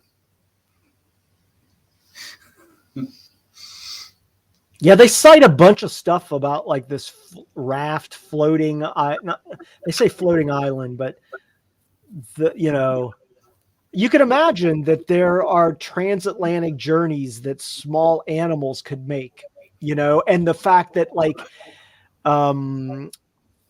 that over like thousands and thousands or millions of years, that eventually that could happen. So it's not a crazy hypothesis. No. Yeah, Jason, I'm gonna have to wrench you later because I don't know how to wrench during a live stream. But I'll definitely wrench you later. Don't worry, I don't care. I never use that stuff anyways. I never block anybody. I never do anything like that. So I just like having the blue. Do you think I don't think I've ever the primates that the ones that are talking about way back whenever this happened, would they have been intelligent enough to know what they were doing, or is I it doubt just it. like they're grabbing? Yeah.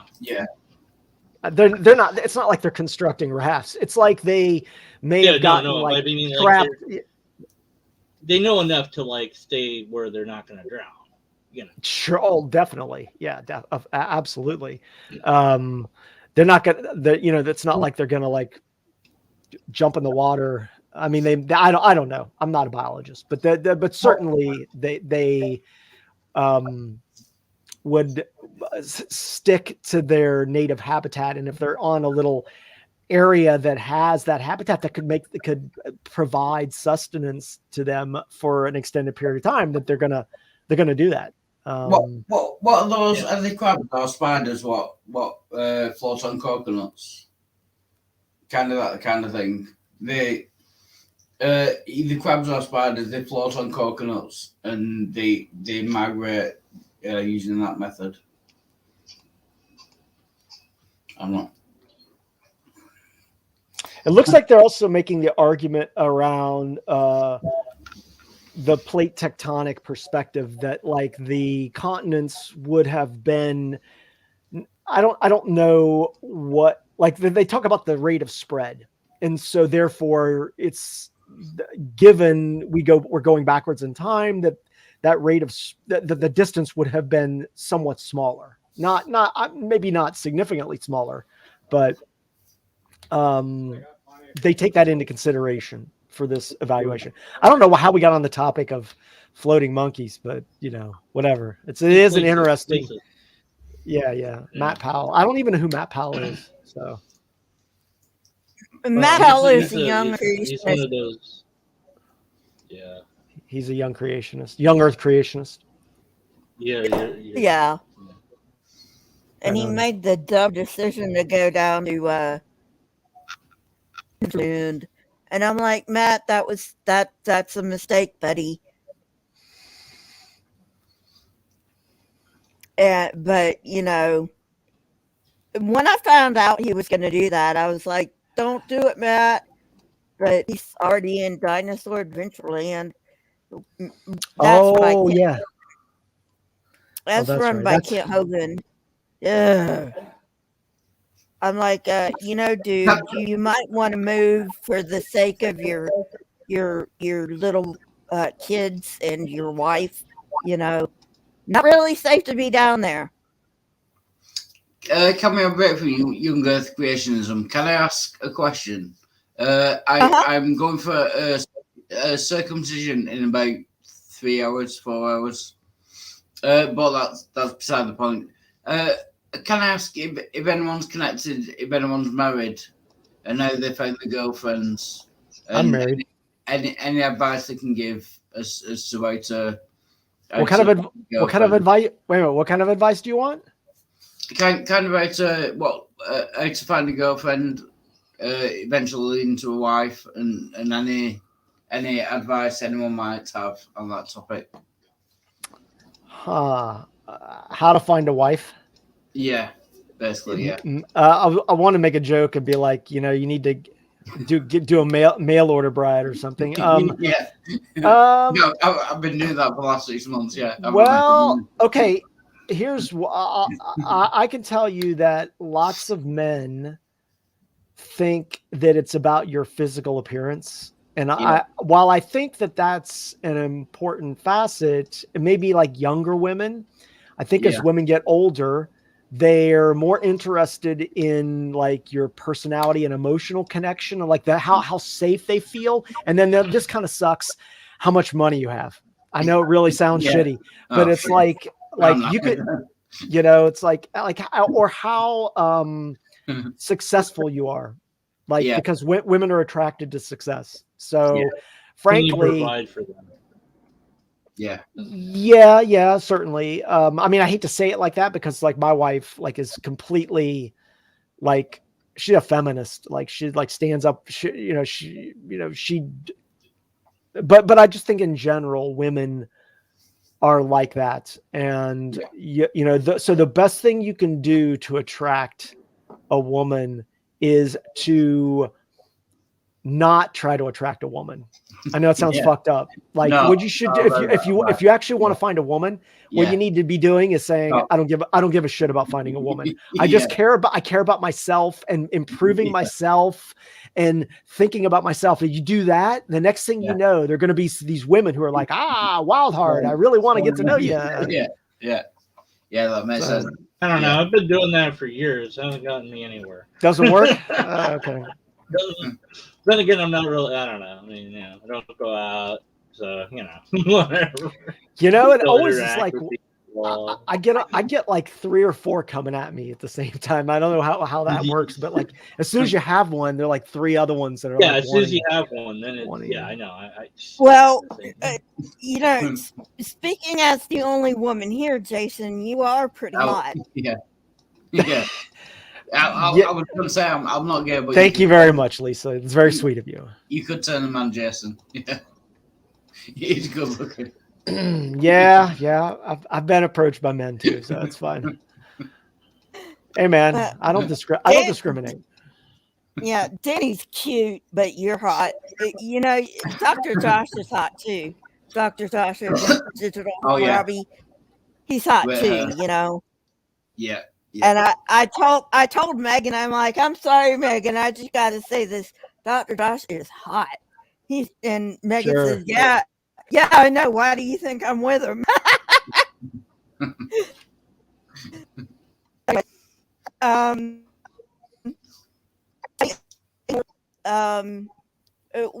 Jason, why don't you address and look at the trees that they always try to pawn off? I mean, it's like, what about the trees? I mean, this is like the same argument of like the human eye, or like look at the beauty of the world, that the beauty that we see couldn't possibly have come about through natural means. It had to have had a creator. This is just the same. I kind of align it with the same thing that humans do when they are looking for patterns, that people like our brains want to explain the things that we see, and it will artificially create patterns where there are no patterns. So our brains look at the world around us, and we're trying to make sense of it. And so it's naturally saying, look, I look at the organization of the forests and the trees and the interaction of all the ecosystems and the animals and how well they fit together. And I can't possibly see how it could be anything other than some magical God poofing it into existence, because it couldn't have happened by itself. It's that, and that is the rub, because in some ways it's much more magical to think, wow, this could have formed in this very complicated way that didn't involve anything like that.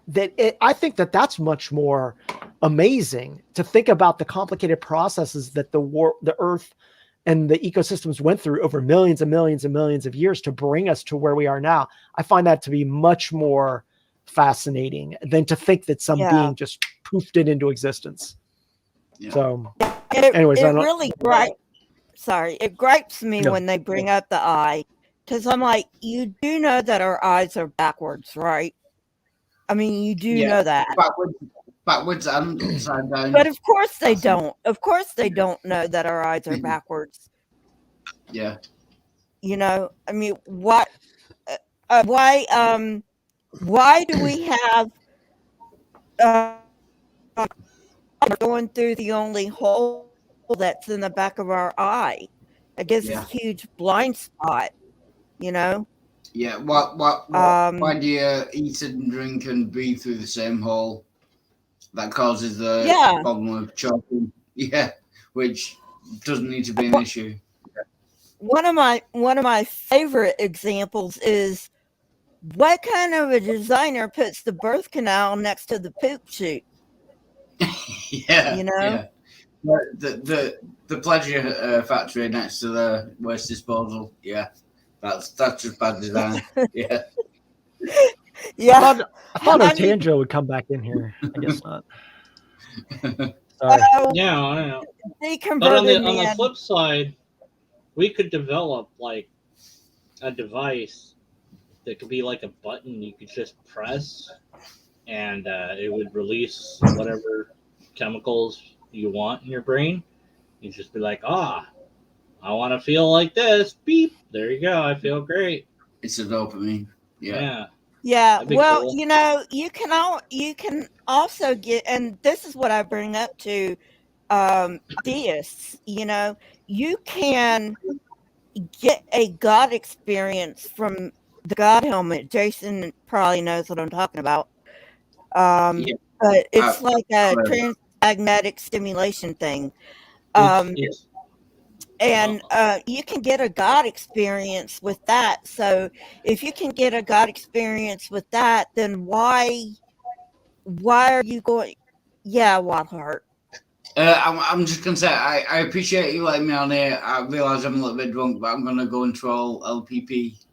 Okay. See you later, Wildheart. Thanks for dropping in. Cheers. Thanks a lot. In regards to that, it's even worse. They did this thing with a fake God helmet that doesn't do anything, and it induced mystical experiences in people. Yeah. So your idea that the thing will do it is enough to get you to do it. Right. So, well, and I have temporal lobe epilepsy, which gives me God experiences, and that's what first got me into thinking about why I believe in God. If my epilepsy can give me God experiences, how do I know that I have other God experiences that are outside of my epilepsy? You see what I'm saying? Yeah, you'd have to, unless you had some sort of device that you wore all the time, there'd be no way to know. Exactly. So I tried to make that. Sorry. I tried to make that point with this one guy I talked to every now and again, where he was trying to use personal experience. I said, well, for all you know, there's a giant magnet being driven by a truck right outside your door every time, or right near you every time you go and pray. And he's like, well, that's silly. I'm like, well, yes. I'm not saying that that's what's happening. I'm saying there's no way you wouldn't be able to know the difference. the brain, it's interesting, the brain tells people that it's more real than reality when they're on psychedelics or they're experiencing God or whatever. It's like, yeah, that's great for you, but for the rest of us, it doesn't do us any good, because from the outside looking in, that person's just immobilized. They're not doing anything. They're not contributing to society, you know? So it's like, well, they're having a great trip, but it's not helping us, you know? Yeah. What were you going to say, Jason? Just that all these like discuss like contemplations of like our brains and how our brain and God and etc.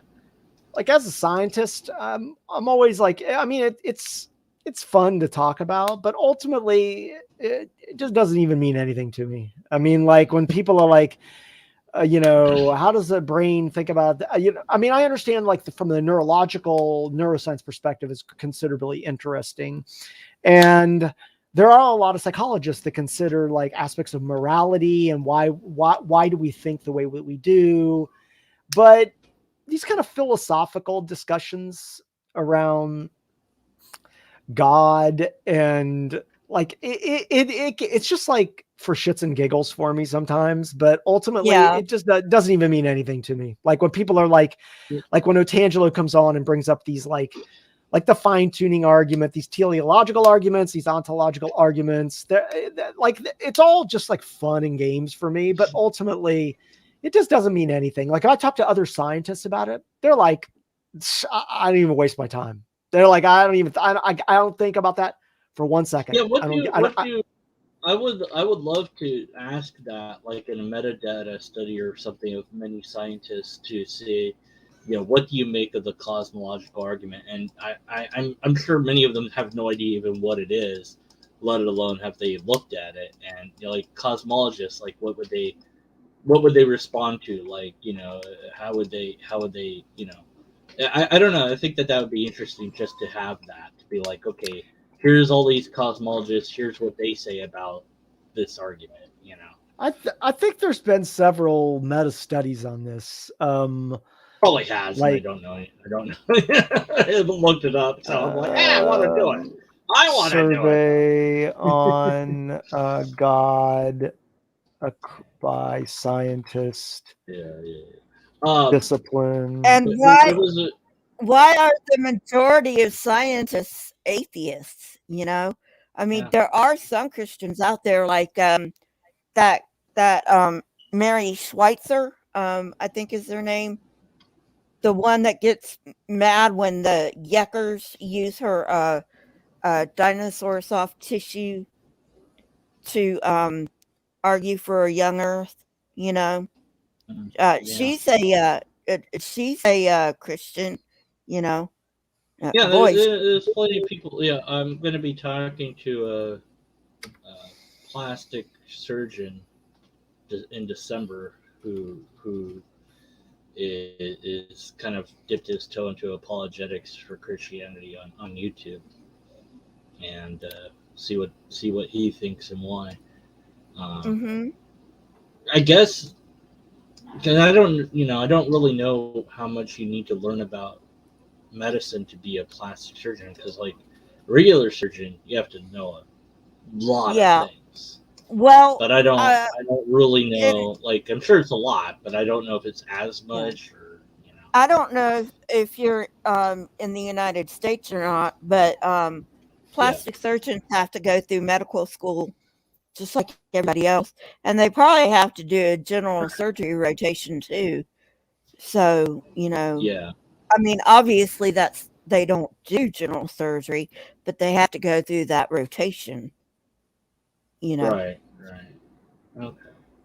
Because I've got a list of questions for him to throw at him, but it's just like, well, I guess it just kind of shows like, well, you can have all this knowledge, but you can still have a belief, you know. And it's like, you kind of have to set that aside. You know? It's like, it's like the people that believe. Yeah. See you later, Cryptomarian. Thanks for coming. I was gonna say that I saw recently. Oh. Okay. Go ahead. argument. Oh, I was going to ask Jason, what do you have any comments on what time is? What was that? Say it again. What is time? Oh shit. It's an easy one. Come on. I'm not a physicist. I don't claim to have an understanding of space time in that respect. I mean, I do have some understanding of like A and B theories of time, and so I probably would prescribe to like B theory of time, which is that looks at that doesn't, I guess, like, and I know I've talked to Leo about this. I think he knows considerably a good amount of like the aspect of a tenseless time, that past, present, and future are not so are not so distinguishable that as we would like to think, and that it's basically because we have a linear perspective on time, that we have this distinguishing we distinguish between past, present, and future, when in reality that I think that time can be thought of in a different way as that. The other thing is that, like, when I think of time, I always hear folks like, everybody wants to talk about like the beginnings of the universe, or like the law of cause and effect with the cosmological argument. You know, everything that had everything that has everything that begins has a everything cause. that begins to exist has a cause. Correct. Yeah. Right. Okay. But under that premise assumes that the way that time operates now is the same in the past. And that at the beginnings of the and at the beginnings of the universe, the time operated in that way. So when people are like, "Oh, everything's got a cause," I'd be like, "I don't know. Everything has a cause. Maybe that's not the case. Maybe at the beginnings of the universe." For all we know, At T1 point, I mean, Yeah. What's your field in? I think I know, but I don't know. I do climate science and I do data modeling. So I do a lot of mathematical modeling related to natural systems, agriculture, climate, health. So they were talking about developing fission reactors lately. Yeah, I did. I saw something about that in the news. Yeah. Yeah. So I thought nuclear reactors would just be the way to go, but I guess they don't work in every place. Are we not getting all the robust information about climate change that we should? Like, is there a debate going on that we're not aware of, or the media makes it too simplistic? Like, what's the problem here? Why can't we see that there's a problem? Because, like, okay, yeah, there's a problem, but how, what can we peons do about it, if anything, I guess would be the question. Yeah, I mean, it's a complicated topic. I think these topics that are very diffuse and multidisciplinary are hard to communicate to the average person, and that when there's difficulty in explaining a complicated subject, it allows for people to have like really crazy ideas on a topic. So, if climate scientists are saying, the climate is changing, we are changing the energy balance of the planet, and therefore we're slowly warming up the planet, and that warming up causes effects like variations in our climate, and that has a detrimental impact on a wide swath of issues, that people are like, well, prove it, show me, like here, see this right here, show me climate changing right here, this right here, where is it? And we're like, well, wait a second, it's a set of data that describes what's actually going on, and we can show this across all kinds of disciplines. They're like, no, that's just fake news. not really showing me that. You'd be like, well, look at the change in temperatures over the last 200 years. It correlates with increases of CO2. They're like, that happens all the time. So these topics where if I'm like, look, we've discovered a virus. I could technically take a picture of the virus and show you. If we were like, we discovered a new planet, we'd be like, hey, here's the planet. Look, here's the picture of the planet. Even that, people are like, it's fake. It's CGI. Yeah. Right. It's hard to. Yeah, I mean, I can picture it just because, like, it's like, we're closed inside this little, contained ball, of atmosphere or whatnot. So it's like, if we're filling it up, it's gonna fill up with the wrong thing. Yeah. So I mean, look at like the topics of flat eartherism. Look, anti-vaxxers. Right. Like you could go down the list of things that even like 20, 30 years ago, people are like, I acknowledge the scientific consensus. Now people are like, I don't believe anything. Yeah.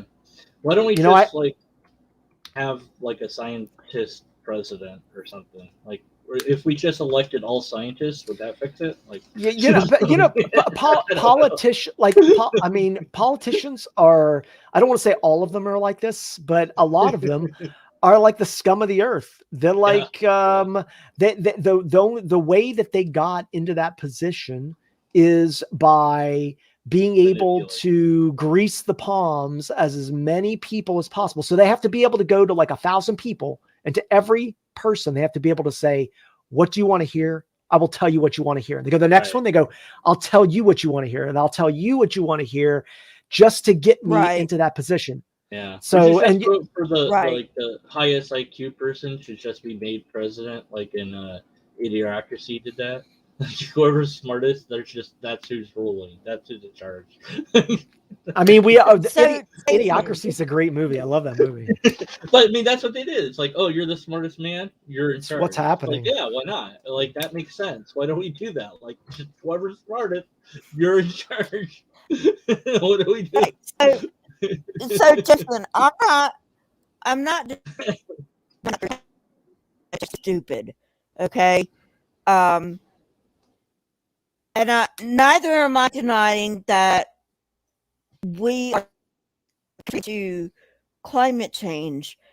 However, there has been climate change in the past. Like, there's been periods of time when we haven't been in an ice age. So how do you, as a climate scientist, differentiate from the effect that we are having on climate versus what's just a natural fluctuation of the climate? How do you do that? I mean, well, we study these patterns. We look at what are the causes for a changing climate, and even what does it mean to say that like what is climate, what is weather, and how do you distinguish between variation? Like what we're most interested in is can we tease out the signals of natural variation of our climate, of the feedback loops that exist that cause changes in our climate, and then how do we understand like the anthropogenic facets, like the man-made facets, anthropogenic, man-made. So when somebody says that the changing climate is anthropogenic, they mean it's caused by man, that the change that we're seeing is induced by man. So we want to tease out those signals and understand that. And we want to look at what's happened in the past for, thousands and thousands of years, into the past, and how do we, and even back, hundreds of thousands of years, how can we understand those patterns, align them with what we know was happening at the time? It gives us a better understanding of how our systems work. That's what we're interested in. And when we do that, we get a better understanding of things like of the energy balance of our planet. So like how much solar radiation is coming into the planet, and how much is leaving the planet, and looking at that balance and how it changes over time. We want to understand that, because that's actually what's causing the planet to warm up or cool down, is that solar radiation, the albedo, and greenhouse gases. Those are the main three things. Now, you can also include things like chemical weathering in there, but the amount of sun radiation that we get, how much gets reflected off the planet, and the greenhouse gases, which are technically related to chemical weathering.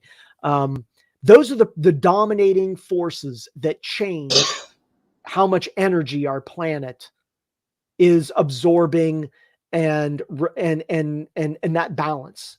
So when that balance gets out of whack, that's when we start to have problems. And there can be other things that affect that.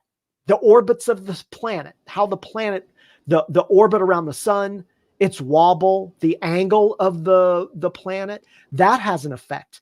So we want to tease out all those things. But the one thing that we're most interested in is greenhouse gas emissions, because we know for a fact that when we put more CO2 and methane in the atmosphere, this has been known for a long time, that it traps more energy. Like this is like the basic thing I explain to students, which is you have solar radiation coming in. It's called shortwave radiation, shorter wavelength. Like there's a thing called Wien's law. It's like the wavelength of light, the shorter the wavelength, the more energy. The longer the wavelength, then it's has less energy.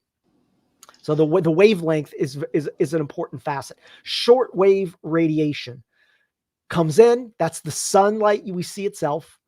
It gets absorbed by some clouds. It gets reflected by some clouds. It makes its way to the planet. And some of it gets reflected off the planet, and some of it gets absorbed. The energy that gets absorbed, it gets re-radiated back up as long wave radiation. And what that long wave radiation its wavelength happens to be right in the window where things like CO2 and methane are. So when we put more CO2 and methane in the atmosphere, it traps that long wave radiation. And that causes that greenhouse gas effect. It traps more of that long wave radiation. And when it happens over long periods of time, it slowly changes that balance of energy on the planet. And that's what heats up the planet. And just heating it up just a little bit can cause drastic effects in our planet. So it's kind of a long-winded answer. I'm sorry, but like, oh no, that's okay. I wanted to know. So let me ask you this: when our electromagnetic field gets stronger, is that going to, in some way, fix the situation? I don't think it's going to fix the situation. I think that the changes in our electromagnetic field does have effects on the amount of solar radiation that we receive. I think it's fairly minor. I think that the effects on that and the variations are minor compared to the other parameters that are in the system. So I don't think that that's going to be a huge impacting factor on climate change. I have dumb questions, if you don't mind.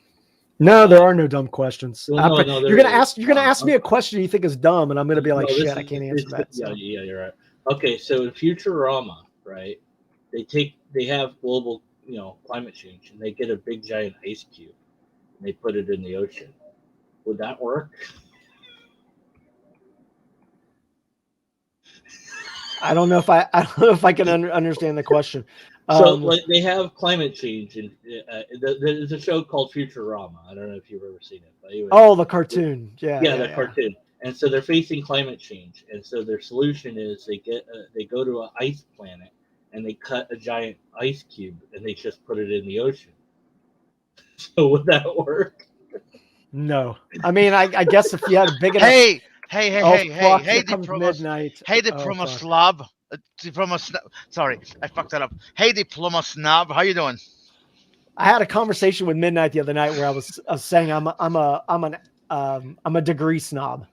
Well, diploma degree, right? Yeah, whatever. which I am, but so. Well, you're a bad boy then. Yes, I am. Wait, floating islands, a mode of long-distance dispersal for small and medium-sized terrestrial vertebrates. Is Sonic the Hedgehog an actual thing now? Is Knuckles? Are we gonna find proof of Knuckles? Is Angel Island a real thing? Angel Island. Yeah. Okay. Angel. Okay. Nobody gets that one reference. problem at a time. I want to know if ice cubes can solve global climate change problem. No, they can't. Oh my god! I don't even understand the question. All right. That's fine. What if we captured all the CO2 we produce and just put it in space? Like, I mean, there's aspects. What if we kick kick you out of the stream and never talk to you again, huh? Like the converted man. Like there's yeah, you can do that.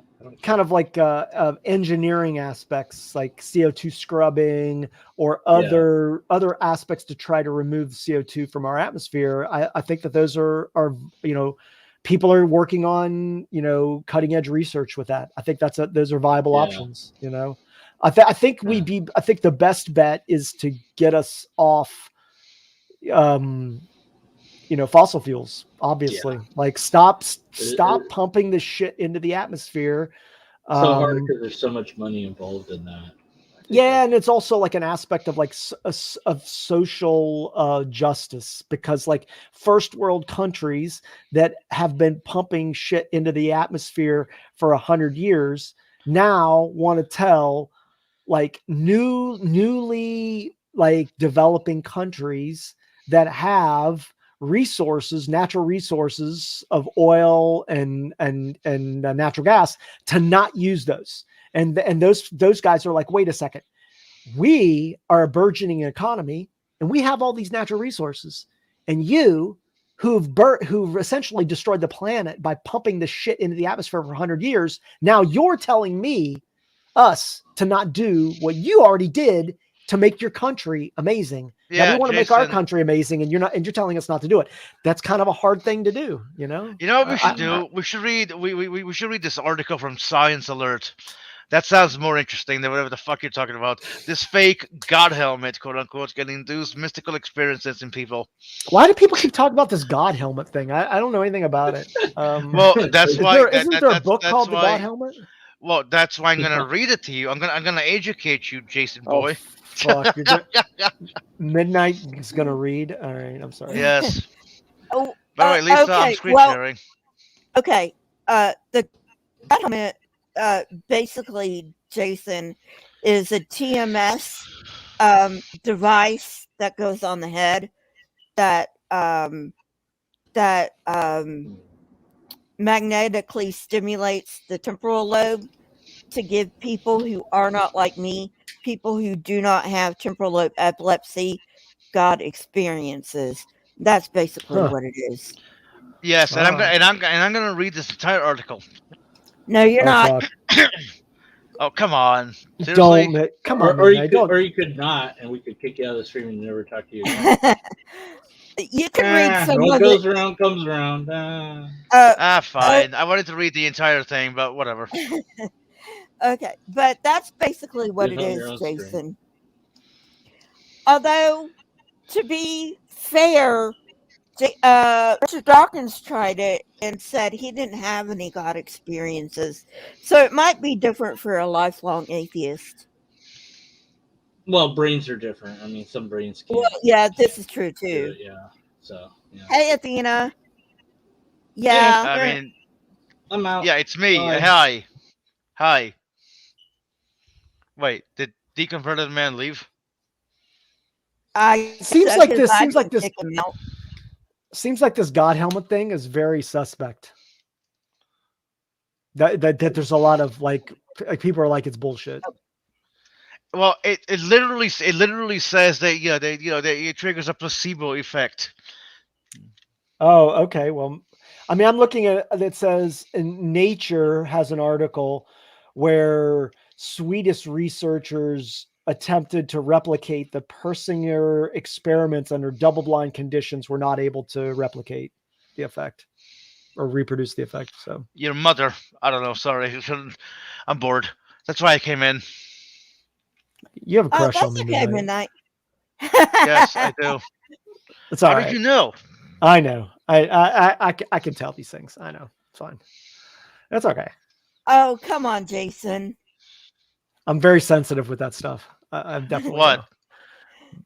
Did you have a crush on me? I know it. It's all right. Just I admit mean- it. Just admit it. It's fine. I mean, I have a crush on everybody. Okay, well that's probably true. Yeah. So you have a crush on Danny? No. You said everybody. Well, excluding Well, Danny. Why Okay, not that's fine. Midnight? Because Danny's cute. The link is Well, in I the mean- chat. I mean, Athena, okay. The link is in the chat. Okay. Go ahead. Okay. Athena is me. Oh, okay.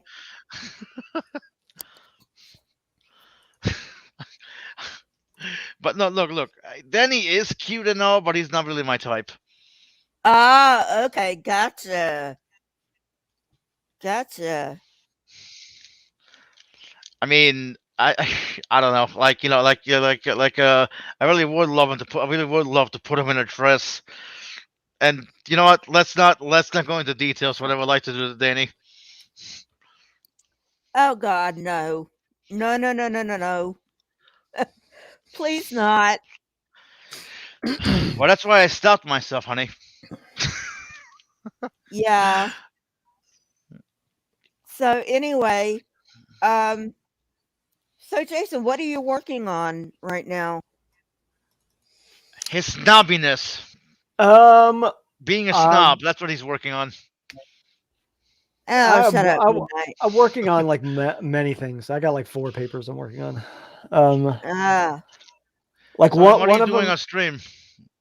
What? Yeah, good question. Because I saw Lisa on here, and I felt bad that like she'd streamed and asked me to come on her stream, and I'm like, you know what? I'm just gonna come over here and I'll jump on here for a little bit. So, yeah, actually, I was on when I was talking to you Midnight. I was like telling my wife, I'm like, oh yeah, I was talking to this guy on stream for just like 15 minutes, and she was like, you can't afford to waste 15 minutes. You shouldn't be doing that. And I was like, what do you mean? I got to blow off some steam occasionally. She's like, you can't afford to waste 15 minutes. That's time you could be doing work. I was like, damn, I need to be able to blow off some steam sometime. Exactly. I mean, if you want to blow off some steam, well, I guess there's always lotion. That's not blowing off steam. Well, that's blowing off something else. Jesus.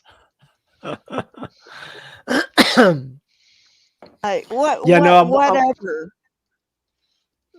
But Lisa doesn't care about Jason. No. Go ahead. No. What were you going to ask me? Were you going to say something? No, you broke I up. I couldn't. Sorry about that. I don't know why I'm breaking up. No. I was just gonna say, thanks for coming on. I appreciate you. Lisa gets so lonely.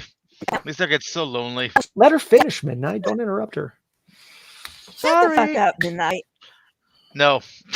No, but I take care of my. It's nice to come on here and not have to, I mean, he usually. Wow, that's pretty bad. Your shit is broken up. What's with your mic, man? Damn. Something's up with yours. I can't hear you, Lisa. Okay, hang on. She might have to reset. You might have to reset your mic or something. Okay. I'm bored. Yeah, I hear you. You there? I'm here. I don't know whether you can hear me or not. I can hear you. You can't, unfortunately. Oh, Midnight, shut up, Midnight. Midnight, So I'm being playful. Come on. Go ahead, Lisa. So what do you want to talk about, Midnight? I want to talk. I want to talk about how Jason's a degree snob. Okay, No, you I'll don't. stop. I'll stop. We already talked about Oh, we already talked about this, midnight. Midnight. Yeah, we already Nobody wants to talked hear about that. this. Well, we can talk So, about how Danny is wrong about psychology.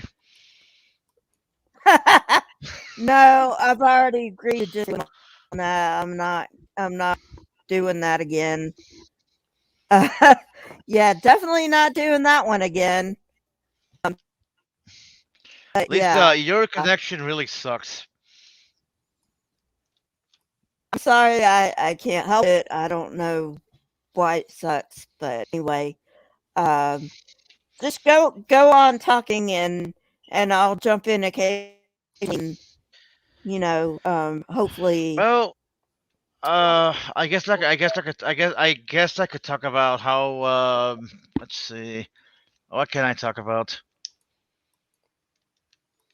I guess I could talk about how how I think Jason, how I think Jason is a secret superhero with that jawline of his. How did I know you're going to mention that? I mean, come on, it's right there. It's literally right there. I'm looking pretty straggly, man. I got to shave this beard. Yeah, you should. And it's looking pretty rough.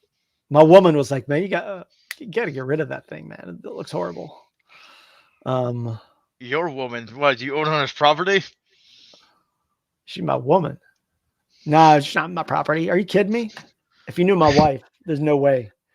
Nobody owns her. I mean, she's a machine.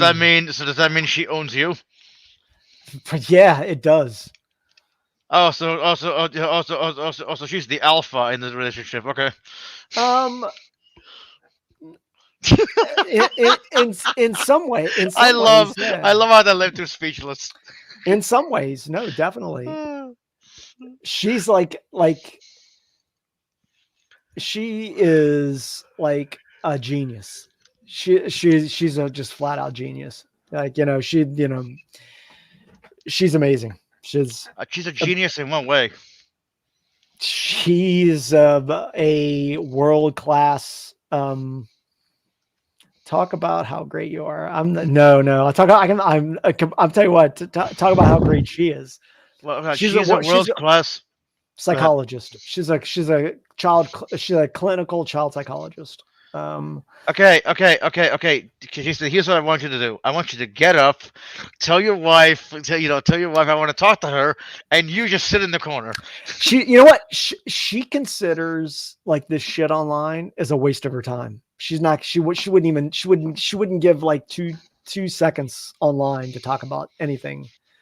She's a paper machine. She's a publication machine. Yeah, there you go. That's. I'd like to think so, DeFreak. Yeah, I can understand that, but at the same time, it's really disheartening because I do want to talk to. I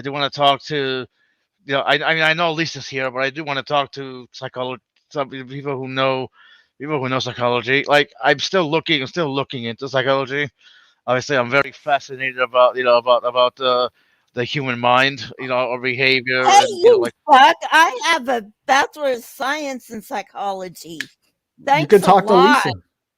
Oh, I even said you have one. I wasn't saying anything bad about you, but Jason is talking up his wife so much that she has to be great. I'm kidding, Midnight. I know. Lisa, I know you were kidding. Okay, I was kidding. I'm not gonna dox my wife, but she's featured in a Netflix documentary on psychology. So okay, now I need to go to now I need to go to Netflix and look at psychology, every goddamn documentary to find your wife. I'll even tell you it's about babies. It's a Netflix documentary about babies. Midnight, if you're really interested in psychology, there's a YouTube channel. It's called The Psych for Sore Minds. He's a forensic psychiatrist in the UK. I watch him. He's cool. Honey, can you please post that YouTube link? I'll forever love you, Lisa. Yeah, sure. Let me find his channel. Yay! So you guys go ahead and talk amongst yourselves while I go find their channel. Okay. If your wife is in a YouTube Netflix documentary about babies, that would mean that she has your same last name. So all I have to do is find a documentary where it's just a woman with your last name. There you go. Midnight. Jason Torn's not my name. You know that. Oh well, fair enough. And she doesn't use my last name anyways. Oh, I see. So that's a double strike for you. Oh So, well, excuse me. Yeah. Although, whatever. Yeah. So, whatever. So what is your real name? You know what? Can I tell you? I had somebody like totally stalk me on YouTube. They like started. That's not my intent. Well, that's not my intent. No. I'm not saying that. I'm saying somebody like started like messaging me with my real name and mentioning my daughter's name and my dog's name, and it was like very threatening. And like I had to like report them to YouTube and block them and all this shit. So whatever. Like they get my Glock 17 up their ass if they came to my house, but whatever. I mean, I'm pretty sure Denny would like that. Just don't pull the trigger. Yeah. Not that I give a fuck, but I was just annoyed. So. Yep. Well, thank you, Lisa. Love you. Psych for sore minds. Yeah. He's a forensic psychiatrist who works in the UK. Okay. Subbed. Okay, he's got I think that's Patreon. He's got a Twitter, a Facebook, a Instagram, and something else. Media representation. Oh, yeah. But he's great, since I know about, psychology, I know he's not full of shit, you know what I mean? So, anyway, yeah, but Danny is full of shit, right? No, Danny I know. Danny and I like just throwing disagree. shade. Yeah, I mean, Danny and I just disagree on that one thing, I mean, it's okay with me. I've agreed to disagree with him. Whether he wants to agree to disagree with me is one other thing. But, like I said, I'm just not going to talk about it with him, because, it is kind of triggering. I mean, obviously, I'm not a dualist. I think that the mind is imprinted in the brain, because if you don't have the mind is an emergent property of the brain. Well, that's true too. Yeah. The mind, this is just my interpretation. I could be full of shit. The mind is just like some word that we've come up with. Well, it's you want to be like the mind. Okay. Is like this shit that's going on in our brain. Okay, but guess what? Jason. It's the brain. Okay. But here's the thing. Okay, yes, the mind is just a word we use to describe whatever the fuck process is happening in here. Correct. Okay, but what you should understand, and I think Lisa will definitely back me up here, or maybe not, is that what you like, how you frame things. How you frame things in language, will affect how you see the world, and therefore what type of actions you will take. Am I right, Lisa? That's just a bunch of word salad. I don't even know what that means. It literally isn't. Okay, it literally is. Like, say what you said again. Yeah, say it again, please.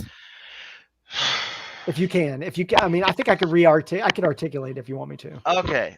I will try to explain again, so it's not word salad for Mr. Jason here. Sorry, go ahead, Dr. Jason. If you go ahead, I'm listening. Okay. if you constantly tell yourself you're a failure, your mind, you're going to believe it.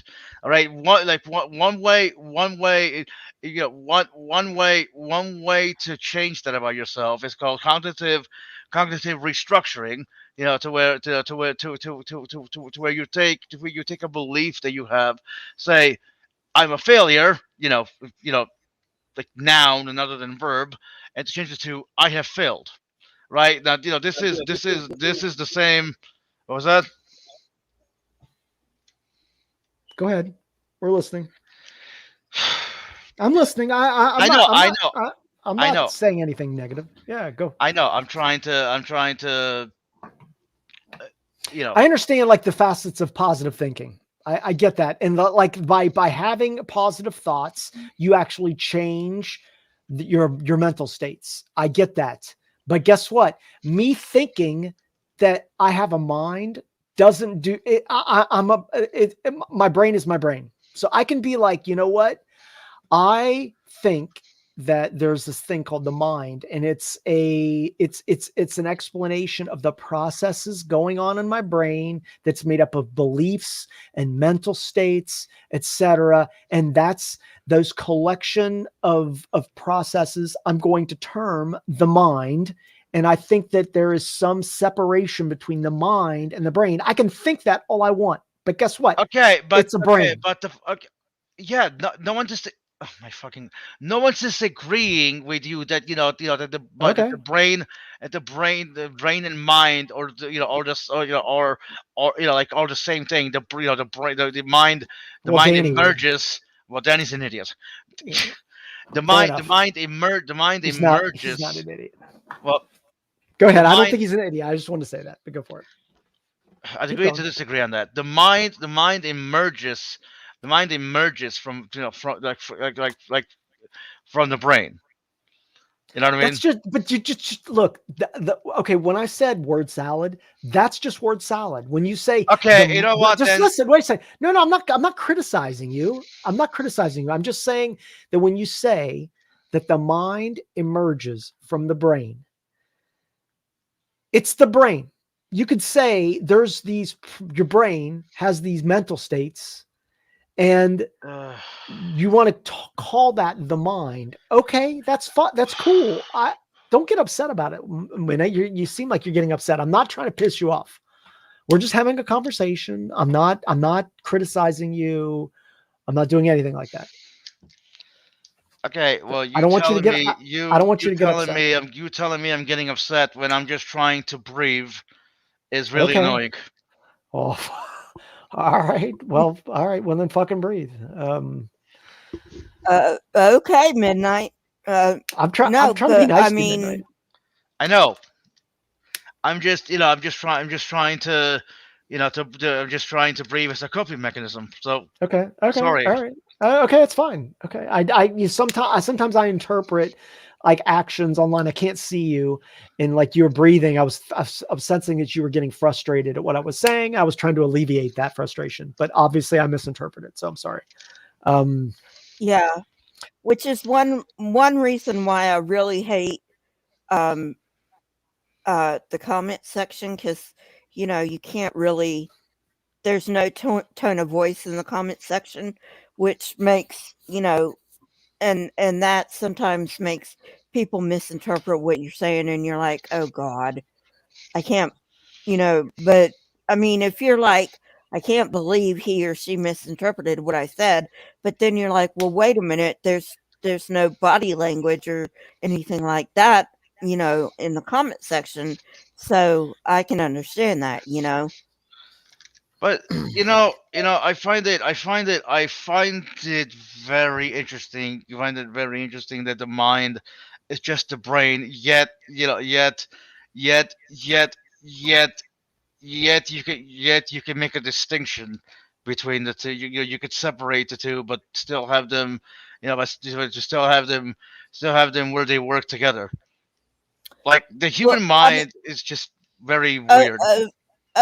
Well, I mean, like, how do you say you can separate brain and mind? Because do you know who Phineas Gage was?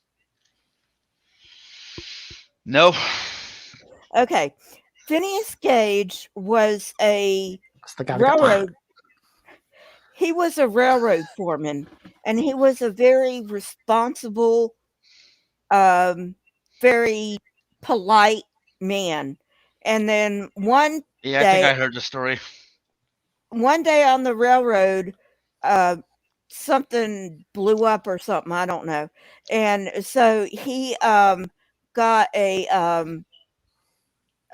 metal rod through his eye, and the doctor was very surprised that he survived, because it went all the way through his head, and it ended up It changed his personality. And it changed his personality. So it changed his mind. So Sorry. you Okay, know, no, it's okay, Jason. So I don't understand how you can say that the brain and the mind are separate, which is, you know, what I was trying to get across to Danny. But you know, Right. I'm not making a dualistic argument. Like I know, okay, it's like the mind, the mind is obviously in the brain, right? You know what I mean? It comes. God, I hate language, but you know, it comes. It comes from the brain. You know what I mean? You know right, what? right, If the brain, if the brain is damaged, that will definitely affect the brain state. But here's the thing about the brain. You know, depending depending on the level of neuroplasticity, the brain will be able to rewire itself to get around those areas. I remember reading something about what was it, like it was these senior citizens, who did exercise, who talked to people, who, I mean, they were very active, right? mm-hmm. After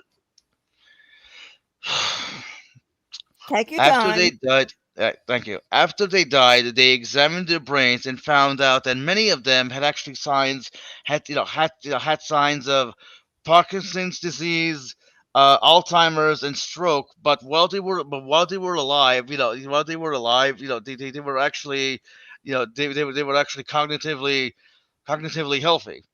So Mm-hmm. what they did to keeping active actually, actually allowed your brain to, to rewire itself away from the damaged area. Right. You know what I mean? Which is what occupational therapists have learned, you Yes. know. And I used to work in a memory care facility, and one thing we would do to exercise our uh,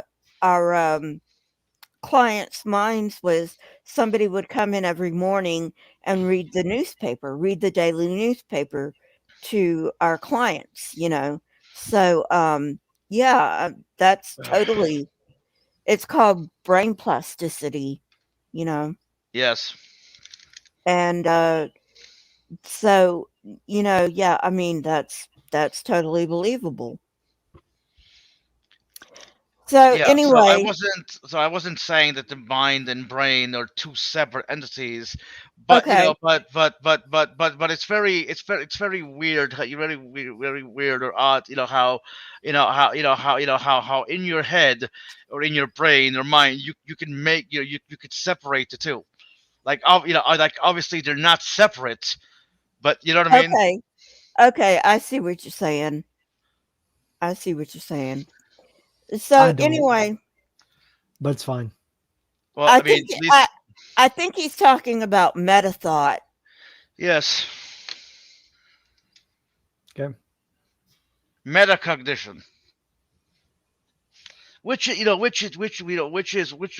actually what imagination is about when you think about it. Like, If we want to have like these kind of semantic discussions around, like, it's not really semantic, but go ahead. it is semantic. Okay, well, sure. I mean, you're using a word to describe mental states, which are essentially electron or like electromagnetic signals in the brain, right? That all the things that we're talking about that are the mind can be quantified down to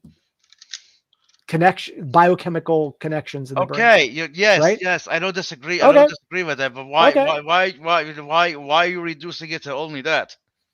Because that's what it is. Like to this is the same. Like but beforehand, Lisa was talking about look at the trees. Guess what? It's the same kind of thing. We look at the brain. Just listen to me, Midnight. Don't interrupt me. Like we think about the brain and the so-called mind, and we're like, we give a term to this thing that is the product of our brain, the processes in our brain. And because we are humans with a brain thinking about our brain, and we observe all these things that we do. We have emotions, we have empathy, we have thoughts, we have dreams, and we think, you know what?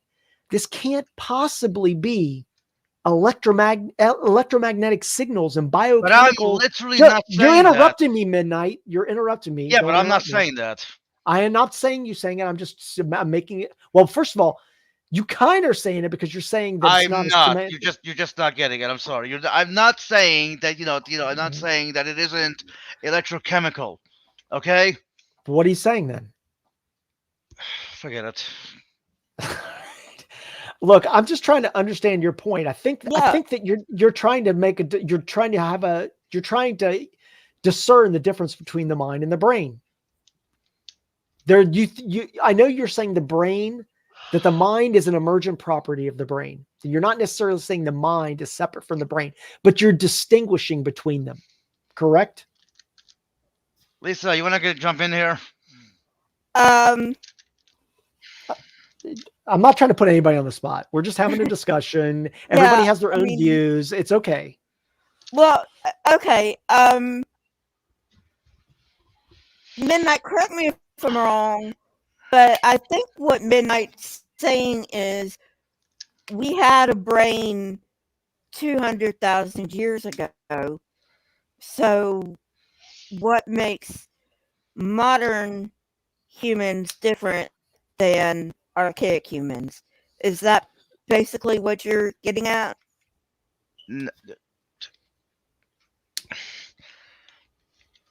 Look, Take I your know. Take your time. Take your time. If you can't articulate it, it's okay. I'm not asking you. I'm not trying to put you on the spot. You already said a lot about it, and maybe I'm just misinterpreting what you were saying. So, only thing I was just trying to do is, like, I'm taking a position that the real, like, when we say mind, we're just describing facets of the brain. It's just a word we're using to describe the brain. And my thought was that you were saying something different than that. That you weren't saying that that's the case. That the mind, as an emergent property of the brain, is somehow part of the brain, but is distinguishable in some way. And my perspective is that distinguishing aspect is just humans not having an ability to cognizantly recognize that it's just our brains. We're trying to put an explanation on something that we can't understand because we have these dreams and emotions and empathy, etc., and love and fear and jealousy, and we're like, that can't possibly just be signals. It's got to be the mind. And I'm saying it's just the brain. So that's just. I know it might sound very reductionist. But here's the thing. How do those electrochemicals interaction and connections produce produce personality, produce our minds, produce our dreams. They do, you know what I mean? but they do. But how? Well, okay, but regardless of the mechanism of how, that even if we say we don't fully understand how that happens, it does happen. which means it's the brain. Yeah, but I'm not arguing against that it's the brain. I'm asking how. How do those electrochemicals do that? I don't know. Midnight. This is what neuroscientists are trying to figure out. And you're asking a very high level question that not even the experts know the answer to. Sure. I mean, they know it to a certain degree, but not to the fullest extent. They certainly don't. Yeah. We're still exploring those things. I hate stuttering. I'm sorry. I'm sorry that's hard for you.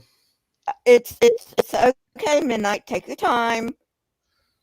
Don't rush. I think sometimes when you get frustrated, it comes out that don't worry about it. We're your friends in here. Yeah. I'm not trying to. Yeah, exactly. This isn't like a debate. Jason isn't. I'm just kidding. Relax. I have a tendency to be very argumentative and in your face. Okay, Cat. I'm literally in your face. Yeah, well, you are. I'm going to nickname you Cat. Yeah, I mean, I don't care about your stutter, Midnight. I don't. I do because it's really hard. Because it's really hard to get a point across in text. I have a better track record, but even in text, people just seem to completely miss my point and strawman it. But that's besides the point. Well, we're not trying to strawman you. Well, strawmanning can happen intentionally or unintentionally. I'm not saying anyone's intentionally doing that. You know what I mean? Accidents have, No, nobody's intentionally. No. Lisa, like I said, I know you're not intentionally. I know you're not intentionally doing that.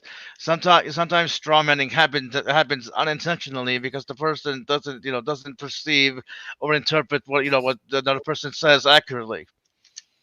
Right. This is why I'm extremely fascinated with the subject of perception. I steelman the fuck out of your argument, man. I steelmaned it so hard. Okay, Jason, now take it down a notch. I'm sorry. I'm in a giggly mood. I don't know. I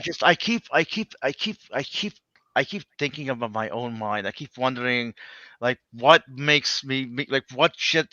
I know the brain generates it, but it's deeper. It's deeper than that, right? It's the way. But see, this is. Hey, you didn't even let me finish.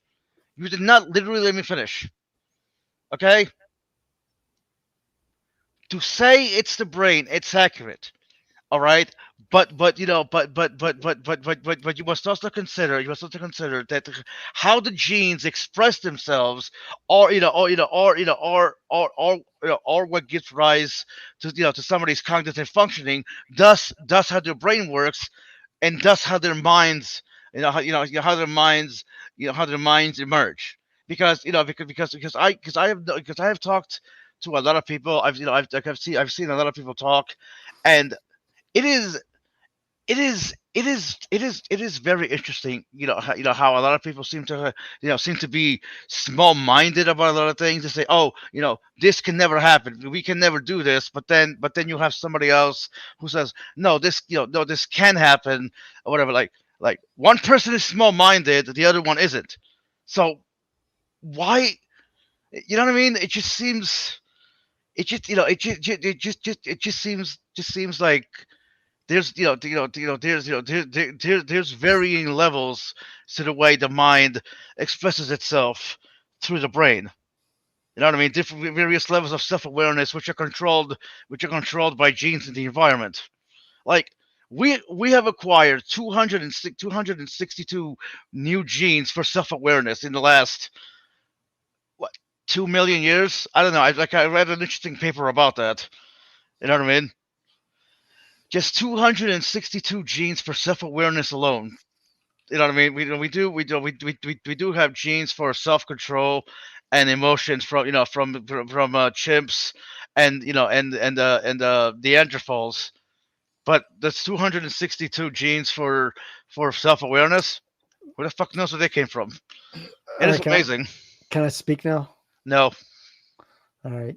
Well, I'll speak anyways. Go ahead, Jason. I'm not straw manning you. I'm just giving you my interpretation that what you just said to me, again, it's just my opinion. Don't get upset. Is very similar to the look at the trees.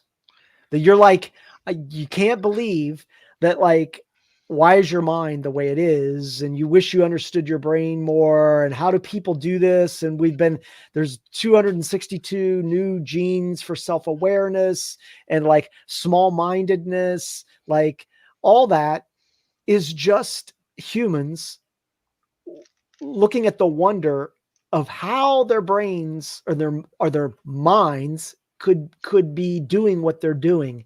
And guess what? It's all explainable. We haven't explained everything, but it's all our brains. It's not when we say mind. I literally get that. I know, literally but you're saying that, but you're acting like what? All right, but what you just said, midnight. You know, it's fine. It's fine. It's like 2 a.m. That's fine. Maybe I'm just not explaining well. Maybe Jason is just I'm just being a dick. Yeah, I'm sorry. Yeah. I don't mean to be a dick. I don't mean to be a dick. I really don't. I'm trying to understand your position, but you know. So I mean, it seems like we've reached an impasse here. So that's fine. So let's just go on. So what else do you want to talk about, if anything? Well, I mean, I want to talk about your connection issues. Can we talk about that? Because you're still having connection issues. Oh shit! I'm sorry. Well, hey, I got to go to bed. I got to get up for. Okay. Tomorrow, Good night, straw man. So okay, after I steel manned your thing, I steel manned you better than you could steel man yourself. Yeah. Okay, Jason. Sure. Go ahead. So sure. Keep thinking that. Next time, and next time you want to talk about your crush on me, just ping me on Discord midnight. Okay. You know what? You know what? I no longer have a crush on you. Go to bed. All right. Well, I'll relay that to Danny. I'll tell Danny you have a crush on him. So. No, I don't have a crush on him either. All right. I'll see you guys later. All right. So, Lisa, are you planning on going on longer, or can you end the stream so we can talk off air? No, actually, I'm gonna go to bed in a few, but I was gonna end the stream anyway because I've never had a 3-hour long stream. Yeah, I actually just finished the 3-hour stream before. I was having a stream and I had Leo, Cerberus, Immutable, Scientist Sam for a bit. You know what I mean? But yeah, end the stream so we could talk for a little bit off air, and then you can go to bed. Bye, Jason. So I am going to end the stream. Thank you all for coming. But I had a good time today. So we'll see you guys later. And good night, everybody. Don't forget, like the stream or dislike. Join the channel if you want. Link is in the description. And have a great night, everyone. Bye.